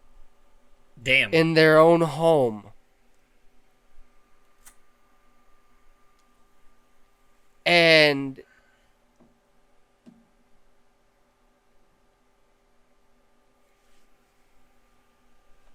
the reason that they wanted to kill, obviously, for obvious reasons, their dad's an abusive piece of shit, but they felt like they were doing their mom a favor. Okay. Putting her out of her misery. Jeez. Yeah! This shit's fucking deep, man. Like they went into detail. They went into like pure detail with the Jeffrey Dahmer story they did in season 1. I was invested in that. I'm invested in this. This is this so I'm excited to watch more. Okay. So So far, this is a recommend, or it is a recommend. Yes. Okay.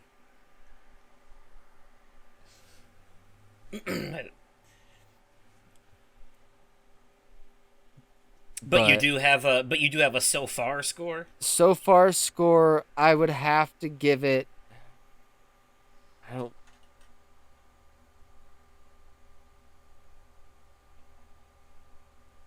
Because it's following the same formula as the first season. Biopic or biopic. Yeah. I'm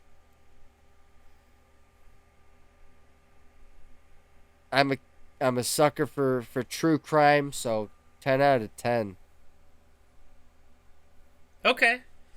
Yeah, I know you all love your true crime stuff, that's for sure. Hell And you aren't the yeah. only ones. I know a lot of people who love shows like Criminal Minds and stuff like that, just the whole thing. Yeah, no, it's So, fucking good, dude. Like, holy shit. okay. It wouldn't Well, surprise me if they did their homework and got down to the very detail of some of the outfits some of the actors were wearing. Maybe the original person was wearing at that point in time, like they did for the Jeffrey Dahmer season. Because there was a photo that was released, and it was a side-by-side comparison of the original photo and a screenshot from the Netflix series that was identical, down to every outfit. damn, okay. Yeah, the accuracy. All right. Um, the metrics I'm pulling up online have this show rated overall at a 80%, 8 out of 10 general average public score. Okay. So, yeah, I'd say the overall reception is mostly positive. Yes, So, yeah, that's good. Okay. it's good. Well, speaking of something that, speaking of crime and something with a generally positive reception, last night I decided to finally watch the Ryan Gosling movie on Peacock, The Fall Guy. Oh, I have some input on this. The extended edition. Oh, you've seen this. Yes, Oh. Sarah and I watched it. This was one of the things on my list. Damn it! I didn't think this was actually on your list. I was trying to purposely do something that wasn't because I wanted the next overlap to be something you said. I had no idea. Well, see, that's part of the game we're playing. That's how it works. Uh-huh. So okay, all right. So this movie is not at all what I expected it to be, but in a good way. I would consider it a tongue-in-cheek, self-aware satire on par with stuff like Cabin in the Woods. There was actually another really good comparison I had, but I forgot what it was. But this is a movie about a movie. It knows that it's a movie, and it does wink and nod movie things. And Yes, it does. it's a comedy. If I'm being honest, like, in a lot of ways, it's a comedy. This is definitely a satire. Like, this is a satire. This movie is three things at the same time, and it does all of them perfectly. It's a satire about the making of movies and overall Hollywood cliches and stuff. It's, it's also a genuinely well put together action thriller murder mystery. And on top of all that, also manages to be really good commentary on how stunt performers don't get enough credit. Hell yeah. But For the audience, our basic setup here is that stunt performer Colt is played by Ryan Gosling, is a stunt performer for Tom Ryder, played by Aaron Taylor Johnson, and has a thing for one of the camera women, played by Emily Blunt, and her name is Jodie in the movie. And a stunt goes terribly wrong, and he ends up with an injury that puts him out of stunt work. 18 years later, he gets called back to work on a movie that the camera woman Jodie is actually now a director and is making. And while he's there, he gets put on a bit of a side quest to find Tom Ryder, who has now gone missing. And that's where the story really starts to kick in. So there's a lot going on here. It's a mystery thriller action movie while also being a self-aware tongue-in-cheek satire that like winks and nods at the camera all the time. Like one of my favorite moments was when she calls him up on the phone and she's like, "What do you think about doing a split screen thing?" And then they fucking do a split screen thing while they're on the phone in the movie. You know? Yes. Just that kind of stuff. And like how the whole movie they're talking about like the forced romance and the third act conflict and all that, and then these things like actually happen in the movie itself. Like this is a movie about making a movie. You know, it's very but between this and Barbie, I gotta say Ryan Gosling is really starting to like shine lately, and I think Yeah, he is. I think he's a really good comedy actor, but also, like I said last season, the episode of SNL that he hosted is probably the funniest fucking episode I've seen in a long time. You know, just like his reactions alone, he can't control his laughter in those live SNL skits. He always breaks, so it makes me think that they had to do a lot of takes when filming this. And one of the things I actually really like about this movie is actually during the ending credits, because it's about how stunt performers don't get enough credit. During the ending credits, they actually have a whole montage of the stunt performers in this movie doing the stunts. You know, just to give them credit. There's also a mid-credit scene in this movie people should know about. Kind of wraps up the villain story. Yeah. Comes right after the montage of stunt performers. So, and has a couple of really interesting cameos too.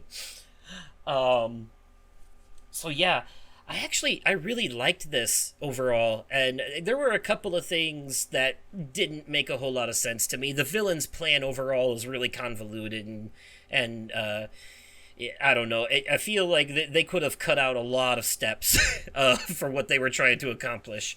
Like the moment they had his face scan. But outside of that, you know, the movie did the thing where they were like, we're making fun of ourselves for doing the thing, so you can't make fun of us for doing it, you know, in a lot of scenes. Yes. So, also, there were some very good twists here. Like, some stuff that was like, oh, okay, you know. It's silly, but it's still good, you know. It's silly, but it takes itself seriously as a disguise for the silliness. It's so well done. What did you think of it? I enjoyed it. I got a good laugh. Okay. I wasn't expecting a satire when I went into this. I thought it was like a genuine action movie. I wasn't expecting it to be so tongue-in-cheek. You know, I wasn't expecting it to make so many winks and nods to the audience, to the camera, you know. It's very meta. It's very meta humor. There was or as they said in the CinemaSins video for it, metaphor forces meta forward, because if the movie never met a metaphor worth forcing, what is the metaphor? If that wasn't a fucking tongue twister, I don't know what was. God damn. Yes. All right. Yes. But yeah, you know, a couple of nitpicky complaints here and there about it, but I have to say I would give it probably like a 8.5 overall is probably where I'm going to 8.5? stand on it. I could agree with that.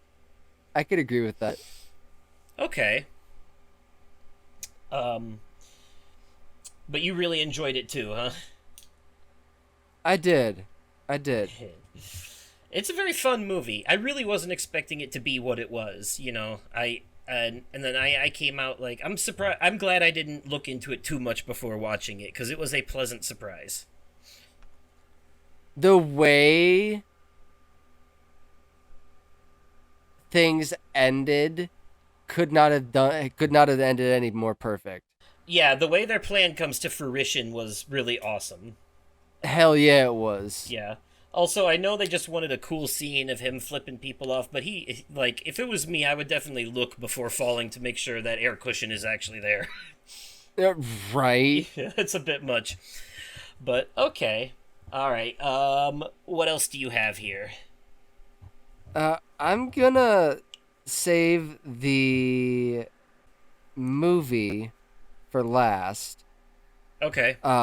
I'm going to talk about a video game that I was excited for, but have since gotten my hands on it, and am not quite so impressed. Mm-hmm. And I am talking, of course, about Harry Potter Quidditch Champions. I was I'm a surprised. bit, I'm a bit disappointed. Like, okay, I get it's technically a sports game. I don't really play sports games like that. But I thought because this was Harry Potter, it might be a little different. It's it just playing the tutorial was super fucking overwhelming. Yeah, I got that feeling too. Dude, it was bad. It definitely has traditional sports game controls where you have to like switch between the players on your team by passing the ball and stuff, and that's But the flying mechanics are no different from Hogwarts Legacy. fair enough. Yeah, I found That mechanic I was familiar with, but even then, the sensitivity, it was far too sensitive. Yeah, I've also only played the tutorial and I found it to be really wobbly would be the word I would Yeah, use. that. Like very like barely touch the joystick and you just fly off into the stratosphere. Oh man. And Sarah's already basically. I was gonna get it for her as an anniversary present, but she wants it. She wanted it on the Nintendo platform, but Mm-hmm. because that's not coming out until the holiday season, I kind of dodged a bullet there. She knows already what she's getting for Christmas this year. Um, I told her since I told her since before she determined she didn't want the Quidditch champions anymore. She's like, I've got another game in mind. I'm like, oh, do ya? So yeah, she's fully aware that she's getting the new Legend of Zelda game for Christmas. Okay. Yeah. Nice. Yeah, I'm looking forward to that too. That's about to come out soon. Yeah, it is. Yeah, it Uh is. but yeah, I could tell just from the tutorial from that I probably wouldn't like this. It, I was like, you know what? It gives minor Rocket League vibes, but it's way too close to it's like a Rocket League on brooms. but That's how Sarah described it. Rocket League on brooms. But mechanically, though, because Rocket League is more of an independent, all the other players are independently controlled. The fact in this one that you have to you control whoever the ball is currently being passed to makes it more of like a Madden game, Yeah. or like traditional like Madden or NBA or NHL or one of those games. Uh It's huh. more like that because in those games, whoever has current control of the ball or the puck or whatever is the character you're playing as. You play the whole Yeah. team, and that's what this feels like. And you know what? From a top-down micromanaging perspective, that's one thing. But from a flying game on broomsticks, that can get really disorienting. All that back and forth shit. Very much so. Yeah. So I don't blame you. Yeah, it's a I game can't where even I can't even rate it. the tutorial, I can't even get through the tutorial. Yeah, I can't even rate it. that's fair enough. Well, since we're on the subject of disappointments, we will very quickly throw out a bit of sad news here. I just wanted to cover this because we can't not cover this, and it may or may not have been on your list too. And if it was, you can scratch it off and bring back one of the other things you took off. The passing of James Earl Jones, the voice of Mufasa and Darth Vader. That was not on my list. He is no longer with us, sadly. And I just Man. wanted to take a moment to Moment talk about. Moment of silence, even. Yeah. He was a legend, so we'll give him a 10 seconds of silence.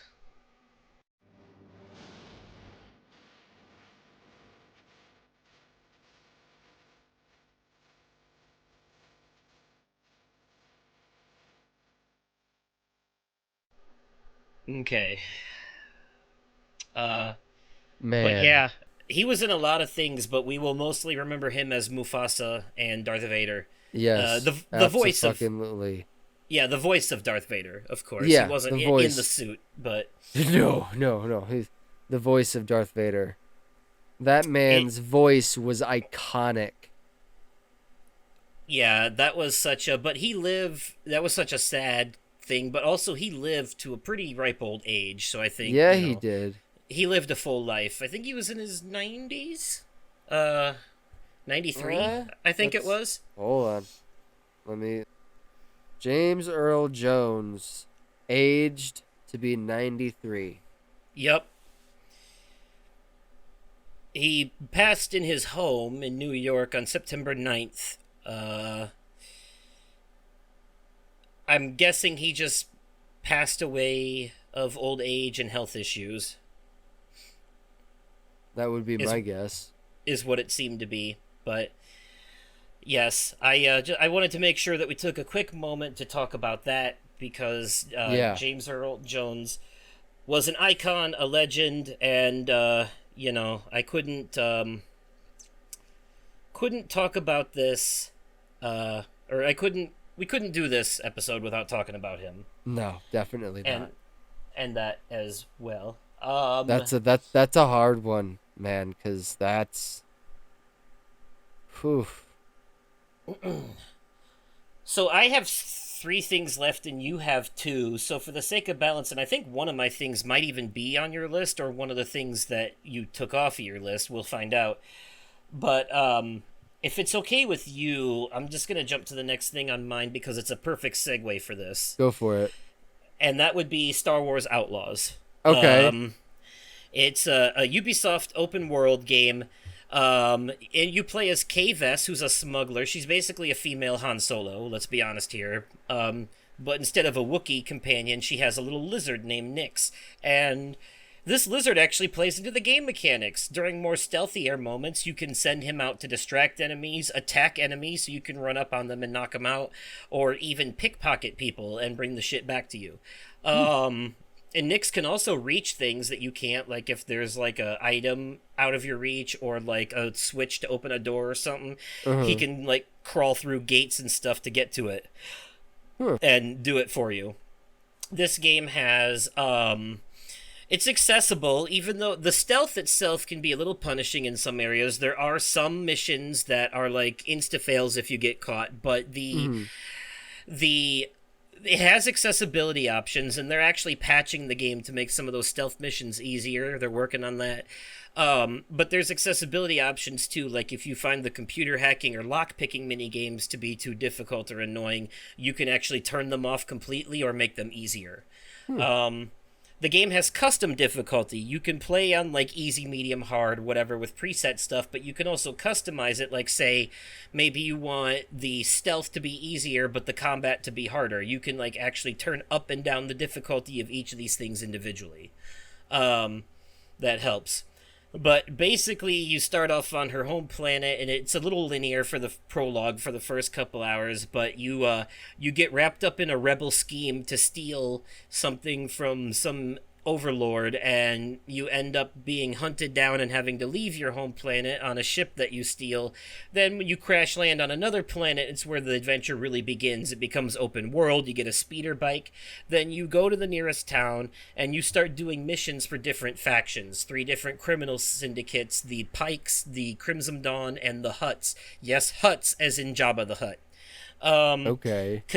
Canonically, this game takes place between Episode 6, Return of the Jedi, and 7, The Force Awakens. So it's during the Mandalorian Boba Fett time. Okay. And Jabba the Hutt is a prominent figure here in this game. Oh, no, actually, I was wrong. It takes place between 5 and 6, because Jabba actually dies in Return of the Jedi. No, actually, so yeah, this game is canonical, but it takes place between Empire and Return of the Jedi. Empire Strikes Back, Return of the Jedi. That's when it takes place. Okay. And yeah, it's basically your typical open world Ubisoft flair. You can go do the main story if you want. There's a bunch of side quests you can do. It's very open exploration. You kind of have the freedom to fuff about. And what I like about the factions is each important thing you do in the game, and there are choices you can make. Like in one mission, you're trying to find a snitch for one of the faction leaders, and you find him and you have a choice of whether or not to accept his bribe and let him go or to take him in, and that kind of like changes what happens story-wise, and your choices will affect your relationship with the different factions. Right now I'm trying to faction mostly with the Crimson Dawn, so I'm doing things to help them and screw over the other two. And this will affect gameplay because factions that you're cool with will let you into their territory and give you discounts on items their merchants sell, but factions you're not cool with will like kick you out of their territory if they catch you sneaking around. And if you're on their really bad list, like bad enough, they'll even send bounty hunters after you to kill you. Interesting. Also, the Imperial Stormtroopers are a big part of this, of course, and there is a sort of GTA-style wanted system where if you piss off Stormtroopers enough, they will start sending Death Troopers after you. Oh, shit. Okay. Yeah, so you can get, like, super wanted in this. Yeah, and there's all kinds of stuff. There's speeder bike races you can do. There's different crafting and stuff, materials, stuff. I like how the game tells you what it's safe to sell and what you probably don't want to sell, stuff like that. There's upgrades to and the way they handle upgrades in this is by you completing certain actions. So, like, you can unlock ability called Fast Talk, where you get caught sneaking around. You can talk your way out of it, but to unlock this ability, you have to take down 5 enemies with melee and take down 3 enemies while they're being distracted by your lizard. Once you make that accomplishment, you unlock the ability automatically. So it's not like a skill tree like in an RPG. It's like action based. So, Okay. yeah. The game is pretty heavy on the stealth, though, I will be honest, so that might turn some people away, because this is first and foremost a stealth game. It's like Splinter Cell or Assassin's Creed, but it's like Assassin's Creed almost with a Ubisoft skin in a lot of places. There's a little of all the Ubisoft formula in here, but it's probably the best they've ever done stealth, in my opinion. They handle it really well. And the Lizard Companion opens up a lot of possibilities. Plus, you have a stun option on your blaster rifle to knock enemies out with, so you don't have to be lethal. Nice. But truth be told, a lot of the areas you have to sneak through, when you get to the end of it and find the thing you need, the alarm goes off and then you have to fight your way out anyway. So fair enough. And combat in this game is basically third-person cover shooting like Uncharted. Okay. There's actually a lot of Uncharted DNA in here, surprisingly, for it being a Ubisoft game. Okay. It's you can tell it's a Ubisoft game, but there's a lot of like things that others have done that they kind of. It's like it's one of those games. Took a page out of Naughty Dog's book, did they? Yeah, especially in like the climbing, the swinging. You got a grappling hook and stuff. You can and that kind of stuff, and shit falling apart when you're climbing on it. But yeah. I'm enjoying it so far. I'm not very far in, but I'm far enough in to have a solid opinion on it. And so far, I would give it an 8 out of 10. It's not perfect. A lot of that Ubisoft shit does shine through here and there. There are some glitches, and some of the stealth can get a little frustrating in some areas. And I'm probably just trying to go do shit that I'm not, like, prepared for yet, Like, I don't... I'm not ready, or maybe I'm just being impatient and trying to kill everything. Because Mm-hmm. even on story difficulty, the fucking Imperials are a force to be reckoned with. So like, the stormtroopers, they are.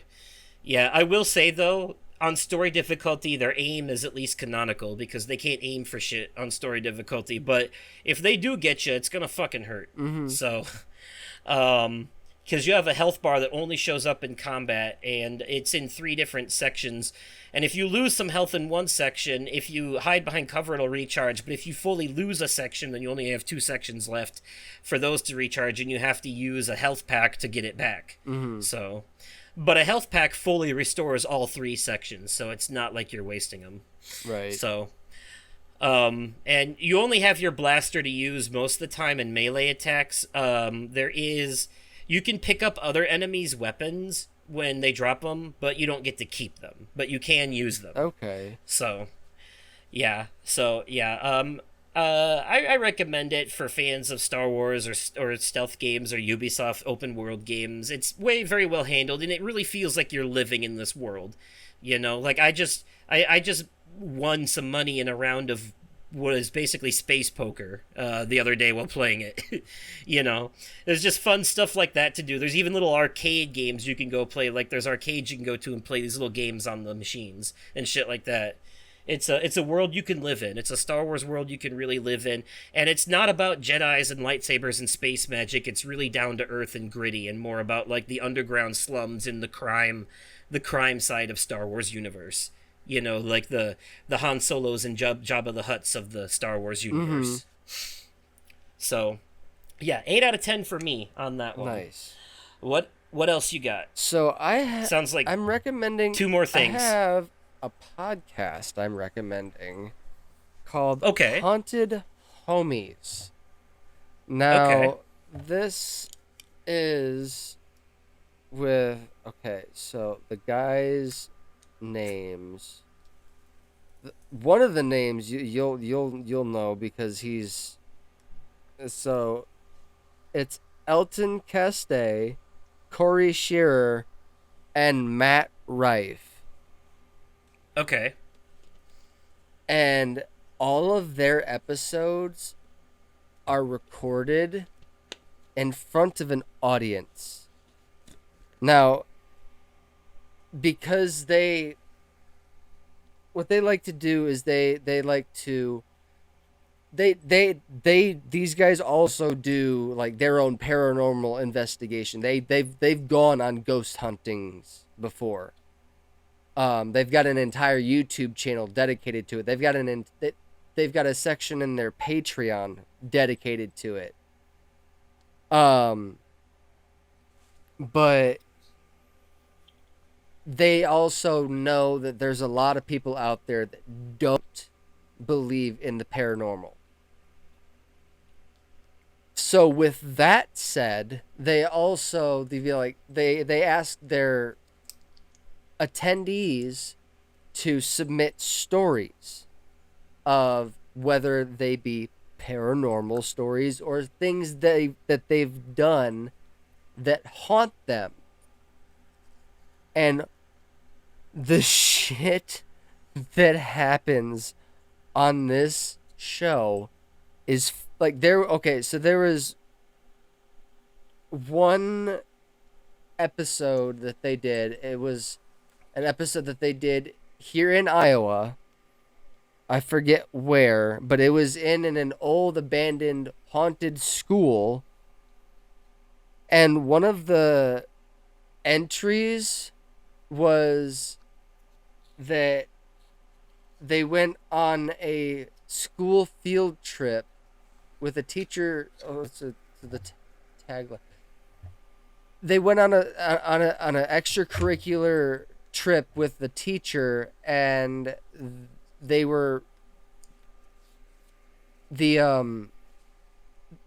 pranked their teacher to go to a nude beach in California.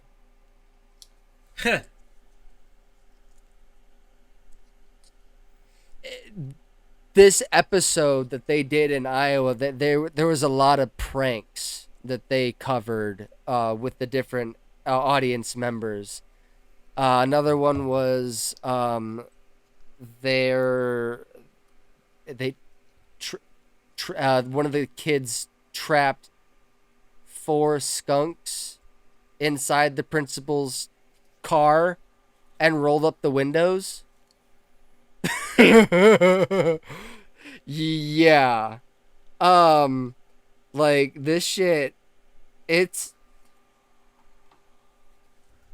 and some of the submissions that they get are so good that they feel that they have to reenact that, they have to act out the story, and it can get so fucking dirty so fucking fast. It's fucking hilarious.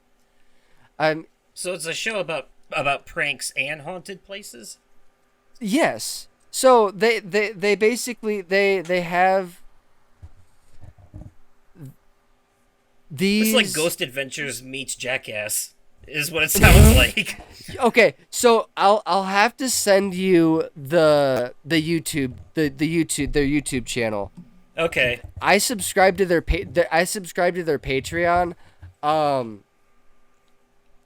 Oh, and it's So this podcast is on YouTube, where they have a video and audio version. they have video and audio, but it's their video version is on YouTube, and they like if you subscribe to their Patreon, like I'll probably just end up sending you one of their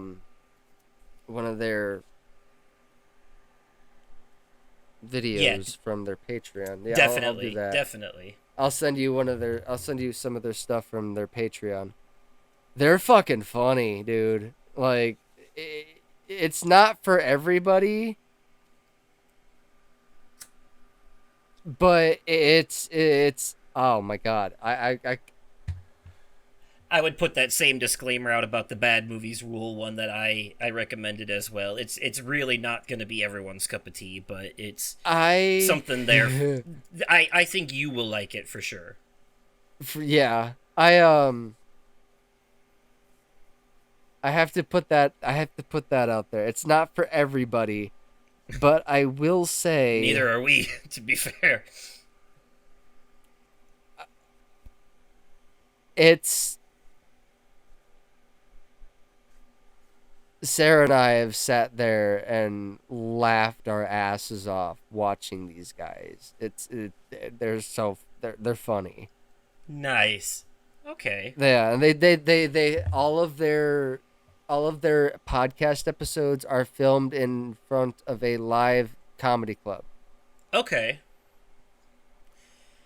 So they can actually like interact with the people there, like they and in some of their Patreon stuff, they pull the people that submit the stories up on stage afterwards, after they read the story, to get more context. Okay. Yeah, it's interesting for sure. Well, But I definitely recommend it. It's called Haunted Homies. well, speaking of funny, this is a good segue. I have 2 things left. You have 1, and I'm pretty sure that I know what your last thing is based on what you said earlier in the episode and what you did yesterday. Mm-hmm. So, Yes. yeah, it's newer, so we can't leave that one out. No, we cannot. But I do have one more quick movie review, which I think might have been on your list. This might have been one of the things you cut for time. But I know you've seen at least some of it, so you can have input. But that is Harold and the Purple Crayon. Yes. I've seen it a couple of times already. Oh, okay. 'Cause This is one of the things you cut for time. no, I didn't I forgot to put this on my list, to be honest. Oh, okay. Well, here we go then. I guess the things you cut for time will be surprises for the next episode or something. Yes. Okay. So this movie what's the best way to put this? It's a very stupid movie, but I really liked it. Is probably the best. Like it's definitely yeah, this is a kids movie vibes, but like I really enjoyed it. I didn't realize that the moose was comedian Lil Rel Howery at first. He's so fucking funny. He is. I really enjoyed this.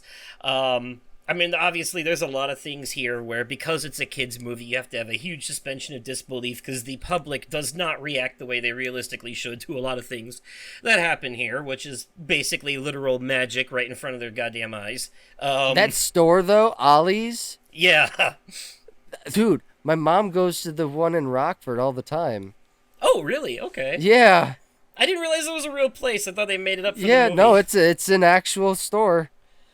But here, okay, this is what I can say about this, too. Zachary Levi is genuinely really good at playing what is basically a child in an adult's body. He does it in this movie, and he did it in the DC movie Shazam as well. Yes, he that's did. Literally about a kid who turns into an adult superhero. And, oh, you've seen that, too? Yeah, so similar vibes in this movie. Like, literally, he's playing a very similar kind of, like, role here. And he absolutely nails it. And I think that's one of the best parts of it. His genuine innocence. He's like Will Ferrell and Elf. Coming into this world, you know? That's what it reminds me of. Which is also a really stupid but good movie. Like, it's just... It's silly. I think stupid is too harsh. Silly is the right word, I think, for this. Because I don't mean it in a bad way, because it's the good kind of stupid, so it's silly.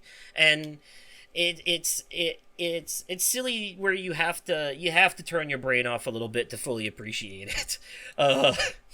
You know, especially because at its core, it really is a kid's movie.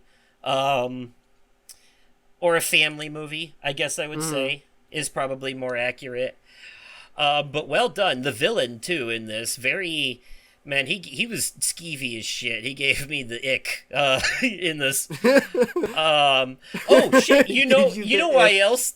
You know why else this reminds me of Elf? Because Zooey Deschanel is in it as the love interest. Yeah. And boy, does she give in way too easily to these strangers that she just met staying with her and shit, like, out of nowhere. And it's like... But she puts up with a lot more than the average person would before she loses her shit in this movie.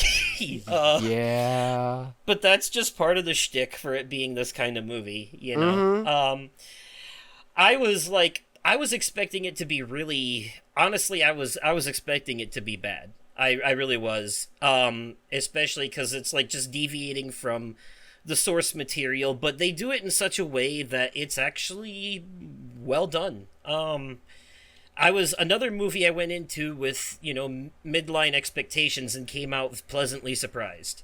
And I laughed quite a bit in this, actually. I thought it was actually genuinely funny, you know? Yeah, it was pretty, yeah, I liked the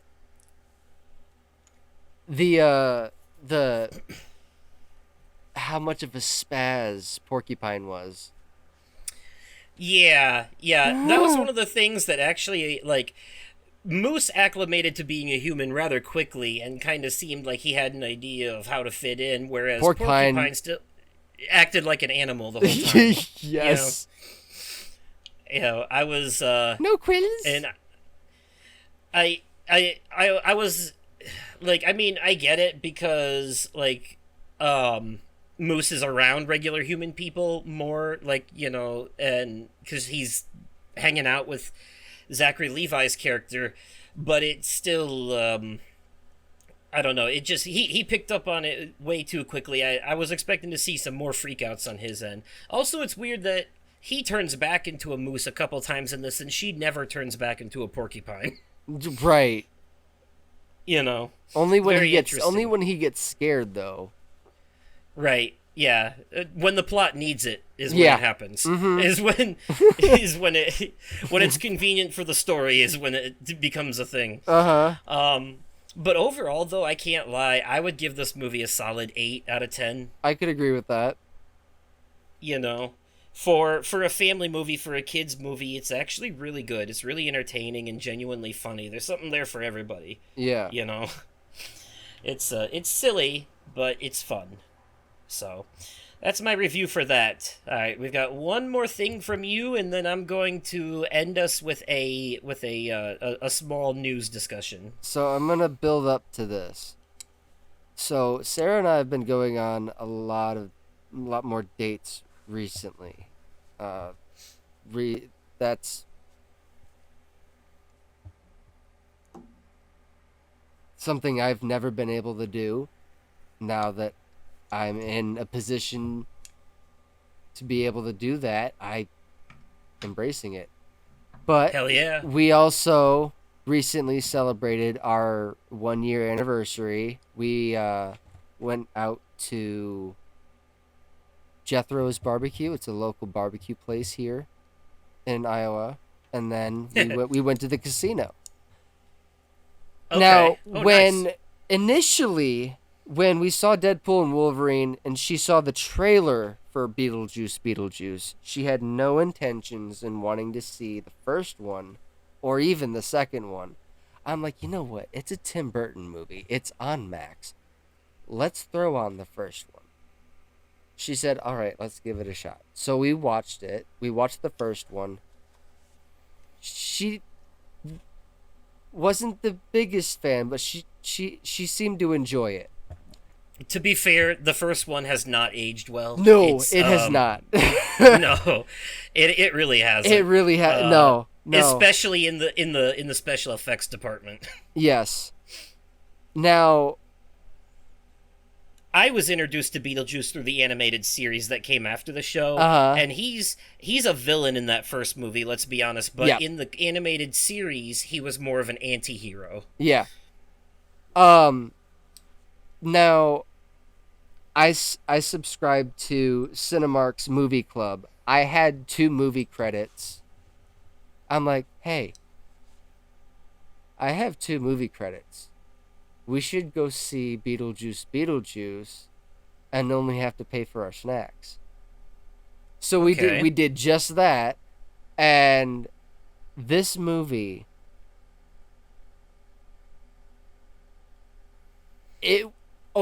so there was some new characters introduced. Obviously, that's clear because, it's been a while. Why? Winona Ryder was a kid in the first movie. Yes, she was. We've got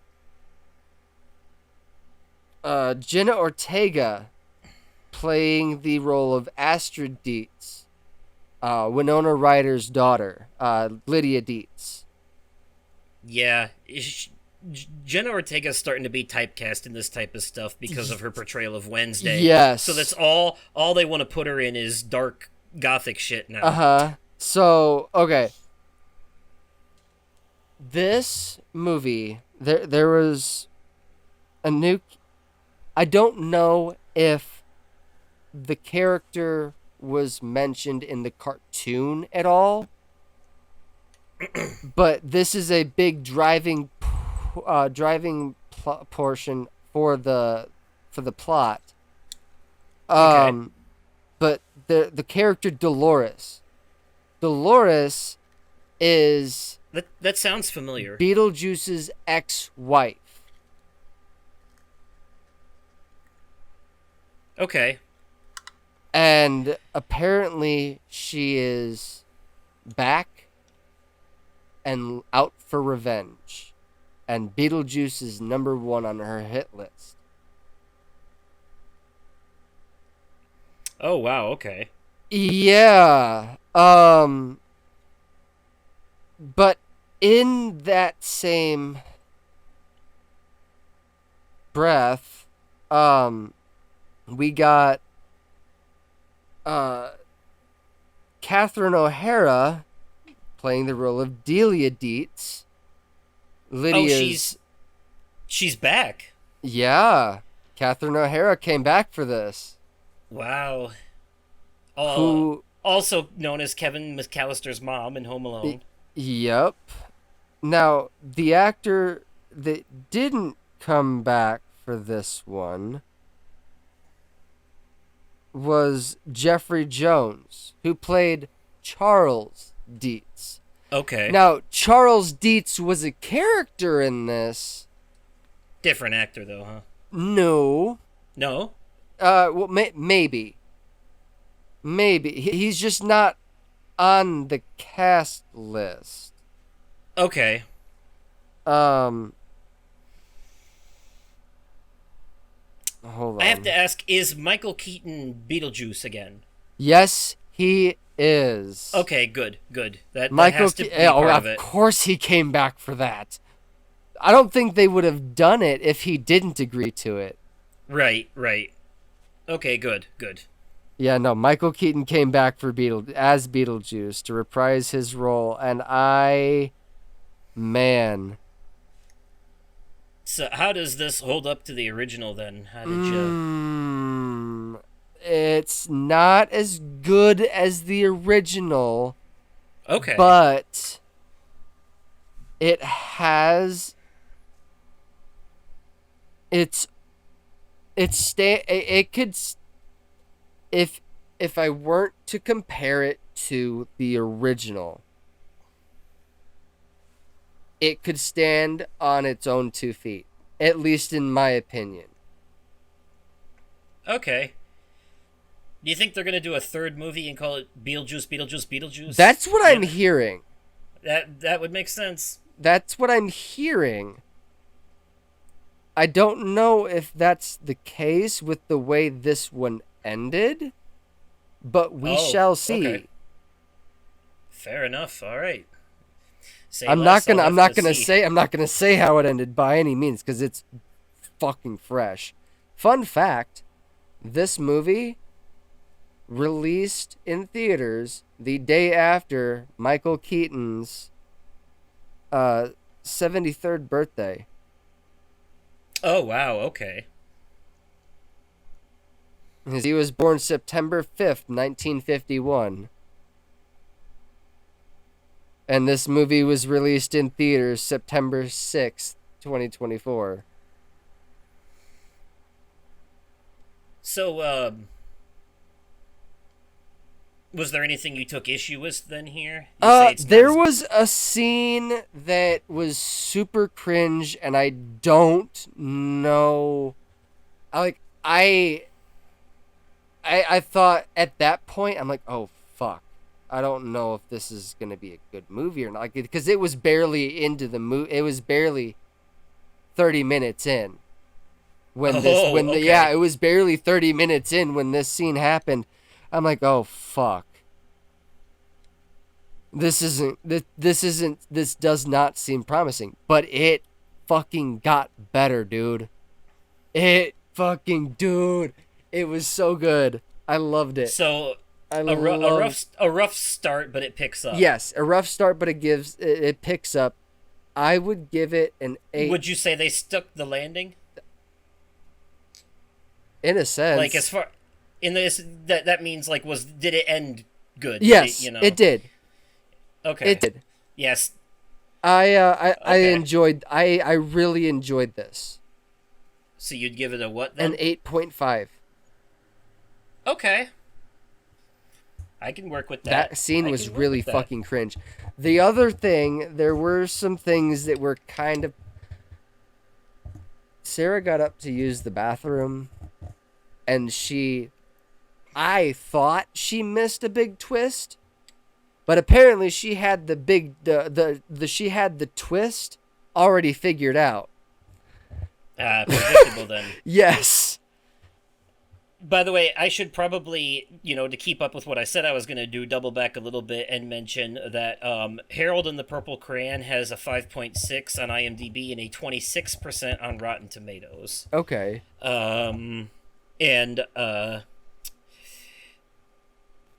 Beetlejuice has a 7.1 out of 10 on IMDb. And a 77% on Rotten Tomatoes. So that's not bad. That's basically a 7 out of 10.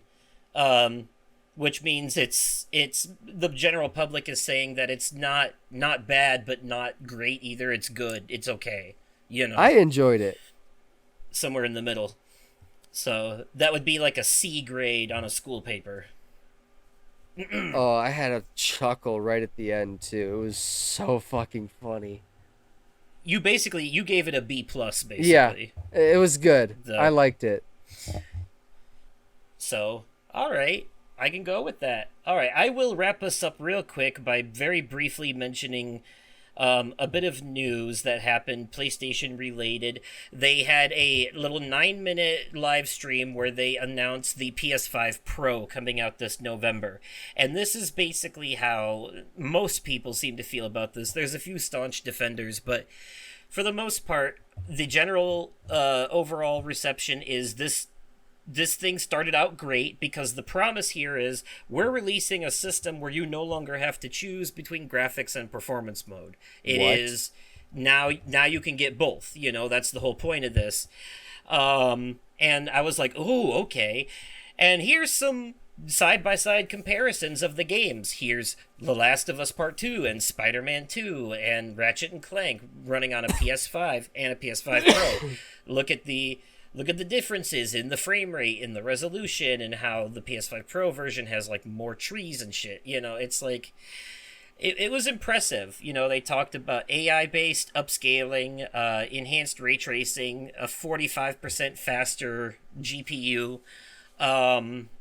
So all that's nice bells and whistles, and it's all good, and that's basically the thing. All of their in-house games, at least, were going to be, they're promising that all of the PlayStation exclusives, at least, are going to be able to run at like 4K 60 FPS on this system. You won't need to choose between 4K 30 FPS and 1080p 60 FPS anymore. Now you can get both. You get the highest frame rate and resolution. Nice.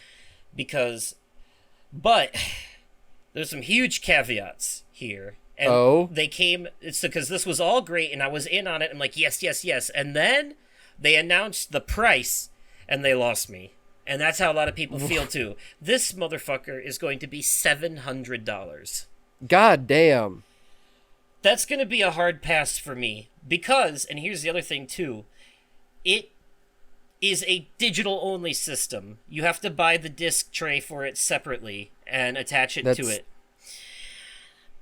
They're selling. There's going to be a lot of angry Karens this holiday season. They're selling a separate disc tray, but it is There's going to be a lot of pissed off Karens. If you have the PS5 Slim model that has the detachable disc tray already, then you can use that. And there are some places like GameStop's doing like extra bonuses towards PlayStation trade-ins, PS5 trade-ins. So is PlayStation's website as well. But like I already know this shit's gonna go straight to the scalpers for the most part, and also this is an elitist system. This is for the kind of people who might as well just buy a PC at that point if they really Right. Because this is definitely, especially in today's economy, this is appealing to a very niche demographic. And a lot of us would like to have that upgrade, but not for that price. And that's No. where they lose us. The prices and the lack of a disc tray is where they lost us. And Yep. I think they know. I think they expect not to make a lot of money on this. This is mostly just like a back-end thing. But where they're really going to make their money is they also announced 30th anniversary editions of their consoles designed after the PS1 aesthetic. And it's going to be for the PS5, the PS5 Pro, the PlayStation Portal, and the DualSense controller are all going to have special versions. Man. But here's the other thing, too. What's the price tag on the DualSense controller? Oh, no idea yet. But some developers are coming out and mentioning that things aren't going to be, like, these are third-party developers. It was very clear in the presentation, too, that, like, each game developer will have to do their own thing for this. Like, all the in-house developers, it's going to be a guaranteed thing, but third-party developers, it's going to be optional whether or not they want to take full advantage of the PS5 Pro hardware and patch their games to utilize it. And not all of them will.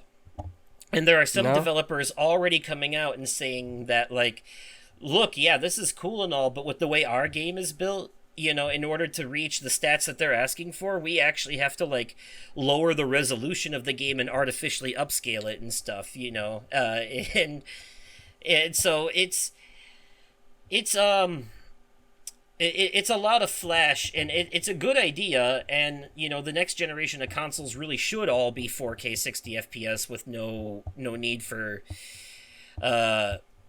for compromise, but no one's gonna pay that price tag for it except for the privileged. It's Yeah. and especially not without a disc tray. And this is kind of like this is the writing's on the wall for the all digital future, and it makes me a little worried of what the actual next generation of consoles is going to look like, both in terms of price and physical media compatibility. Because this just seems like another step in towards trying to force that all digital future. And if they're charging like mid-level PC prices for a console that is basically an upgraded version of one that came out a couple years ago, then what's the PS6 gonna look like? Right. Is my worry.